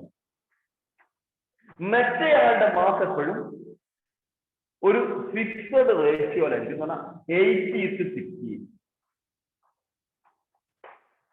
അതിന്റെ റേഷ്യോ 80:60. അതിനെ ചെറുതാക്കിയാൽ നമുക്ക് എന്ത് കിട്ടും? 8നെ 8 കൊണ്ട് ഡിവൈഡ് ചെയ്താൽ 1, 16നെ 8 കൊണ്ട് ഡിവൈഡ് 1:60. എന്താ പറഞ്ഞത് ഒന്നുകൂടെ പറയുന്നു വളരെ ആമ്പരപ്പിക്കുന്ന എന്നാലും മനസ്സിലായ വളരെ ഇൻട്രസ്റ്റിംഗ് ആക്റ്റീവുമായിട്ടുള്ള ഒരു വലിയൊരു ലോയാണ് നമ്മൾ പറയുന്നത്. എന്താ പറഞ്ഞത്? 2 എലമെന്റ്സ് കമ്പൈൻ ചെയ്ത് ഒന്നിലധികം കോമ്പൗണ്ട് ഉണ്ടായി. 2 3 അത്രയാവും. ഒന്നിലധികം കോമ്പൗണ്ട് ഉണ്ടായി. അതിൽ ഒരാളുടെ വെയിറ്റ് എപ്പോഴും ഫിക്സഡും മറ്റേ ആളുടെ വെയിറ്റ് എപ്പോഴും ഒരു സ്മോൾ ഹോൾ നമ്പർ റേഷ്യോയിലുമായി. സ്മോൾ എന്ന് പറഞ്ഞാൽ ഏറ്റവും ചെറുതാക്കാൻ പറ്റുന്ന റേഷ്യോ, ഹോൾ നമ്പർ എന്ന് പറഞ്ഞാൽ കംപ്ലീറ്റ് നമ്പർ, ഡെസിമൽ പോയിന്റ് ഒന്നും ഇല്ലാത്ത നമ്പർ, 1.5 2 അങ്ങനെ ഡെസിമൽ പോയിന്റ് ഒന്നും ഇല്ലാത്ത സ്മോൾ ഹോൾ നമ്പർ റേഷ്യോയിലായിരിക്കും. ഒന്നുകൂടെ പറയാം, 2 എലമെന്റ്സ് കമ്പൈൻ ചെയ്ത് ഒന്നിലധികം കോമ്പൗണ്ട് ഉണ്ടായാൽ അതിൽ ഒരാൾ ഫിക്സഡും മറ്റേ ആളുടെ റേഷ്യോ വ്യത്യാസം ഉണ്ടാവും. എന്ന് പറഞ്ഞാൽ റേഷ്യോ ഒരു ഫിക്സഡ് എന്ന് പറഞ്ഞാൽ സ്മോൾ ഹോൾ നമ്പർ റേഷ്യോ. ഒരു എക്സാമ്പിൾ കൂടെ പറയാം, അപ്പൊ നിങ്ങൾക്ക് ഒന്നുകൂടെ മനസ്സിലാവും. ഇതാണ് ഒരു എക്സാമ്പിൾ. മറ്റൊരു എക്സാമ്പിൾ കൂടെ പറയാം. നോക്കിക്കേ, മറ്റൊരു എക്സാമ്പിൾ പറഞ്ഞാൽ കാർബണും ഹൈഡ്രജനും കൂടി ചേർന്നിട്ട് C2H6 ഉണ്ടാവും. കാർബണും ഹൈഡ്രജനും കൂടി ചേർന്നിട്ട് C2H4 ഉണ്ടാവും. കാർബണും ഹൈഡ്രജനും കൂടി ചേർന്നിട്ട് C2H2 ഉണ്ടാവും. മക്കളെ ഇതിൽ ഓരോരുത്തരുടെയും വെയിറ്റ് നമുക്ക് നോക്കാം. കാർബണിന്റെ വെയിറ്റ് 12 ഗ്രാമാണ്. ഓക്കെ, അപ്പൊ കാർബൺ 2 ഉണ്ടെങ്കിൽ 24 ആണല്ലോ. കാർബണിന്റെ വെയിറ്റ് 12 ഗ്രാമാണ്. അപ്പൊ കാർബൺ 2 ഉണ്ടെങ്കിൽ എത്രയാണ്? 24. ഹൈഡ്രജന്റെ വെയിറ്റ് ഹൈഡ്രജൻ 6 ഉണ്ട്. അപ്പൊ ഹൈഡ്രജന്റെ വെയിറ്റ് 6. ഒരു ഹൈഡ്രജൻ 1 ഗ്രാമാണ്. 24:6. അതിനെ ചെറുതാക്കിയാൽ 24 2 കൊണ്ട് ഡിവൈഡ് ചെയ്താൽ 12, 6 2 കൊണ്ട് ഡിവൈഡ് ചെയ്താൽ 3. ഇനി ഇത് 3ന്റെ മൾട്ടിപ്പിൾ ആണ്. അപ്പൊ 3 കൊണ്ട് ഡിവൈഡ് ചെയ്താൽ 12നെ 3 കൊണ്ട് ഡിവൈഡ് ചെയ്താൽ 4, 3നെ 3 കൊണ്ട് ഡിവൈഡ് ചെയ്താൽ 1, 4:1 എന്ന് കിട്ടും ലാസ്റ്റ് റേഷ്യോ. ഓക്കെ, അവിടെ കേട്ടെ. ഇനി C2H4 കാർബൺ 2 എന്ന് പറഞ്ഞാൽ 24, H4 എന്ന് പറഞ്ഞാൽ 4. 24നെ 2 കൊണ്ട് ഡിവൈഡ് ചെയ്താൽ 12, 4നെ 2 കൊണ്ട് ഡിവൈഡ് ചെയ്താൽ 6. ഇനി വീണ്ടും 2 കൊണ്ട് ഡിവൈഡ് ചെയ്താൽ ഇവിടെ 6, 2നെ 2 കൊണ്ട് ഡിവൈഡ് ചെയ്താൽ 1. ഇനി C2H2 വീണ്ടും 24, H2 എന്ന് പറഞ്ഞാൽ 2 കൊണ്ട് ഡിവൈഡ് ചെയ്താൽ 12, 2 കൊണ്ട് ഡിവൈഡ് ചെയ്താൽ 1. ഇത് 3ആണ് ഇവരുടെ റേഷ്യോ. ഈ 3 കോമ്പൗണ്ടിന്റെയും പ്രത്യേകത എന്താ മക്കളെ? ഈ 3 കോമ്പൗണ്ടിന്റെയും പ്രത്യേകത എന്താ? ഈ 3 എണ്ണത്തിലും കാർബൺ ഹൈഡ്രജൻ അഥവാ 2 എലമെന്റ്സ് ആണ് കമ്പൈൻ ചെയ്തത്. എന്നിട്ട് വ്യത്യസ്ത കോമ്പൗണ്ട് ഉണ്ടായി. 2 എലമെന്റ്സ് കമ്പൈൻ ചെയ്തിട്ട് ഒന്നിലധികം കോമ്പൗണ്ട് ഉണ്ടായി. ഇവിടെ 3 കോമ്പൗണ്ട് ഉണ്ടായി. കാർബണും ഹൈഡ്രജനും കൂടി ചേർന്ന് C2H6 ഉണ്ടായി. കാർബണും ഹൈഡ്രജനും കൂടി ചേർന്ന് C2H4 ഉണ്ടായി. കാർബണും ഹൈഡ്രജനും കൂടി ചേർന്ന് C2H2 ഉണ്ടായി. അപ്പൊ 2 എലമെന്റ്സ് കമ്പൈൻ ചെയ്തിട്ട് ഒന്നിലധികം കോമ്പൗണ്ട് ഉണ്ടായി. ഇനിയോ അതിൽ ഒരാളുടെ മാസ് എപ്പോഴും ഫിക്സഡ്. ആരുടെ മാസം അവിടെ എപ്പോഴും ഫിക്സഡ്? ഒന്ന് പറഞ്ഞേ, നിങ്ങൾക്ക് മനസ്സിലായി നോക്കട്ടെ. ആരുടെ മാസം എപ്പോഴും ഇവിടെ ഫിക്സഡ് ആയത്? ഒരാളുടെ മാസം എപ്പോഴും ഫിക്സഡ് കിട്ടി. ആരുടെ മാസം എപ്പോഴും ഫിക്സഡ് കിട്ടി? പറഞ്ഞേ മക്കളെ, നോക്കട്ടെ. ആരുടെ മാസം എപ്പോഴും ഫിക്സഡ് കിട്ടിയത്? പറയൂ മക്കളെ.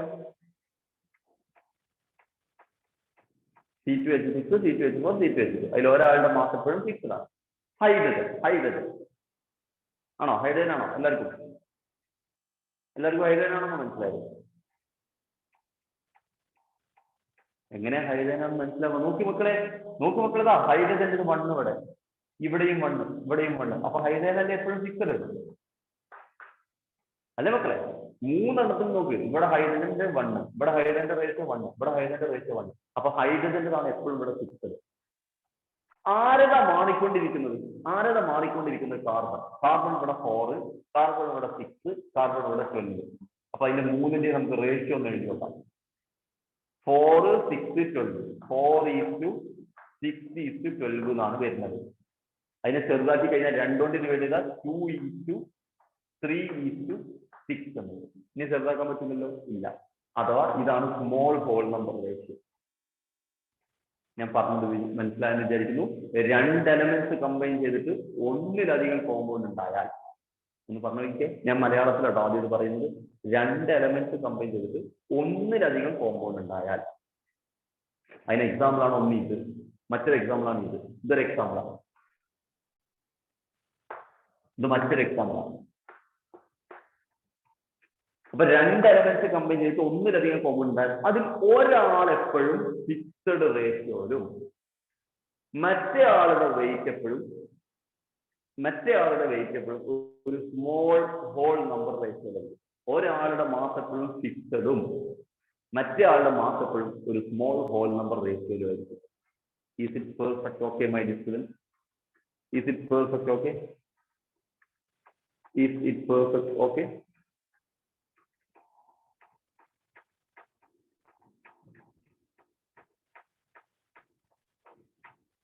എന്താ ഉദ്ദേശം മനസ്സിലായോ? അതിന്റെ എക്സാമ്പിൾ വെച്ചിട്ട് മനസ്സിലായല്ലോ? ഓക്കെ. ആ മൂന്നാമത്തെ ലോയെ വിളിക്കുന്ന പേരാണ് ആ ലോ എഴുതി വെക്കുക. അതിന്റെ ലോയുടെ തിയറിയും കാര്യങ്ങളൊക്കെ നമുക്ക് അടുത്ത ക്ലാസ്സിൽ എഴുതാം. ലോ എന്താണെന്നുള്ള അടുത്ത ക്ലാസ്സിൽ എഴുതാം. എക്സാമ്പിൾ ഞാൻ പറഞ്ഞു, എക്സാമ്പിൾ മറക്കാതെ ഓർത്ത് വെക്കുക. എക്സാമ്പിൾ എന്താണെന്ന് നമുക്ക് അടുത്ത ക്ലാസ്സിൽ എഴുതാം. ലോ എന്താന്ന് പറഞ്ഞാൽ law of multiple proportion. Law of multiple proportion.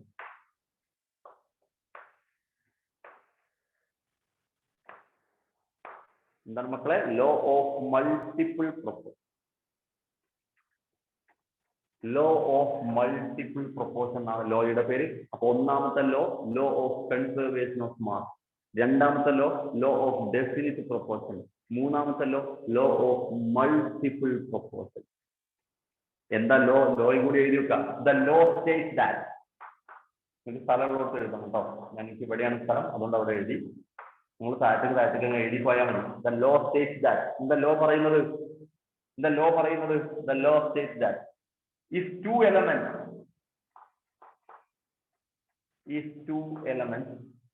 combine to form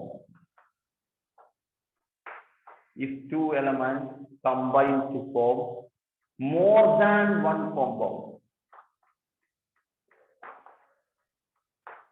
If two elements combine to form more than one compound, masses of one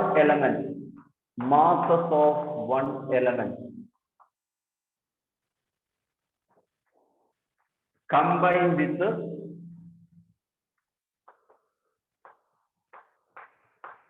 fixed mass of other elements.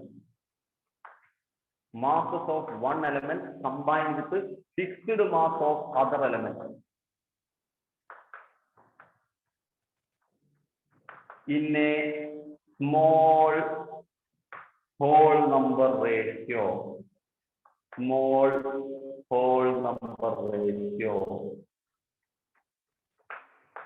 ഇതാണ് law എന്നുള്ളത്. Law എന്താണ്, എങ്ങനെയാണ് ഇതിന്റെ അർത്ഥം കൃത്യമായിട്ട് ഞാൻ ഇംഗ്ലീഷിന്റെ അർത്ഥം കൃത്യമായിട്ട് ഞാൻ അടുത്ത ക്ലാസ്സിൽ ഡിസ്ക്രൈബ് ചെയ്തു തരാം. ജസ്റ്റ് ലോ എന്ന് എഴുതി വെക്കുക. ഈ ലോ പറഞ്ഞത് ജോൺ ഡാൾട്ടൺ എന്ന് പറയുന്ന സയന്റിസ്റ്റ് ആണ്. The law proposed by John Dalton. അപ്പൊ നമ്മൾ ഇന്നത്തെ ക്ലാസ്സിൽ മെയിൻ ആയിട്ട് പഠിച്ചത് മാറ്റർ എന്താണെന്നുള്ളതാണ്. മാറ്ററിന്റെ ക്ലാസിഫിക്കേഷൻ ആണ്. രണ്ടാമത്തെ പഠിച്ചത് സിഗ്നിഫിക്കന്റ് ഫിഗേഴ്സ് ആണ്. മൂന്നാമത്തെ പഠിച്ചത് കുറച്ച് ലോസ് ആണ്.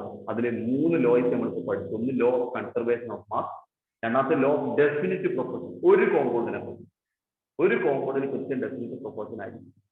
മറ്റൊന്ന് ലോ ഓഫ് മൾട്ടിപ്പിൾ പ്രൊപ്പോർഷൻ. ഒന്നിലധികം കോമ്പൗണ്ടിൽ ഒരാൾ എപ്പോഴും ഫിക്സഡും മറ്റേ ആൾ എപ്പോഴും സ്മോൾ ഹോൾ നമ്പർ റേഷ്യോയിലും. ഇതിന്റെ ബാക്കി നമുക്ക് നെക്സ്റ്റ് ക്ലാസ്സിൽ ഡിസ്കസ് ചെയ്യാം. ഓക്കെ, അപ്പൊ ഇന്ന് ഇത്രയും മതി. അപ്പൊ നിങ്ങൾക്ക് പെർഫെക്റ്റ് ഓക്കെ ആണെന്ന് വിചാരിക്കുന്നു. ഓക്കെ, സെറ്റല്ലേ മക്കളെ? സെറ്റല്ലേ? ഓക്കെ, സെറ്റാണെങ്കിൽ thank you all of you. So നമുക്ക് ഇന്നത്തെ ക്ലാസ് ഇവിടെ വൈൻഡപ്പ് ചെയ്യാം. Okay, thank you students, thank U.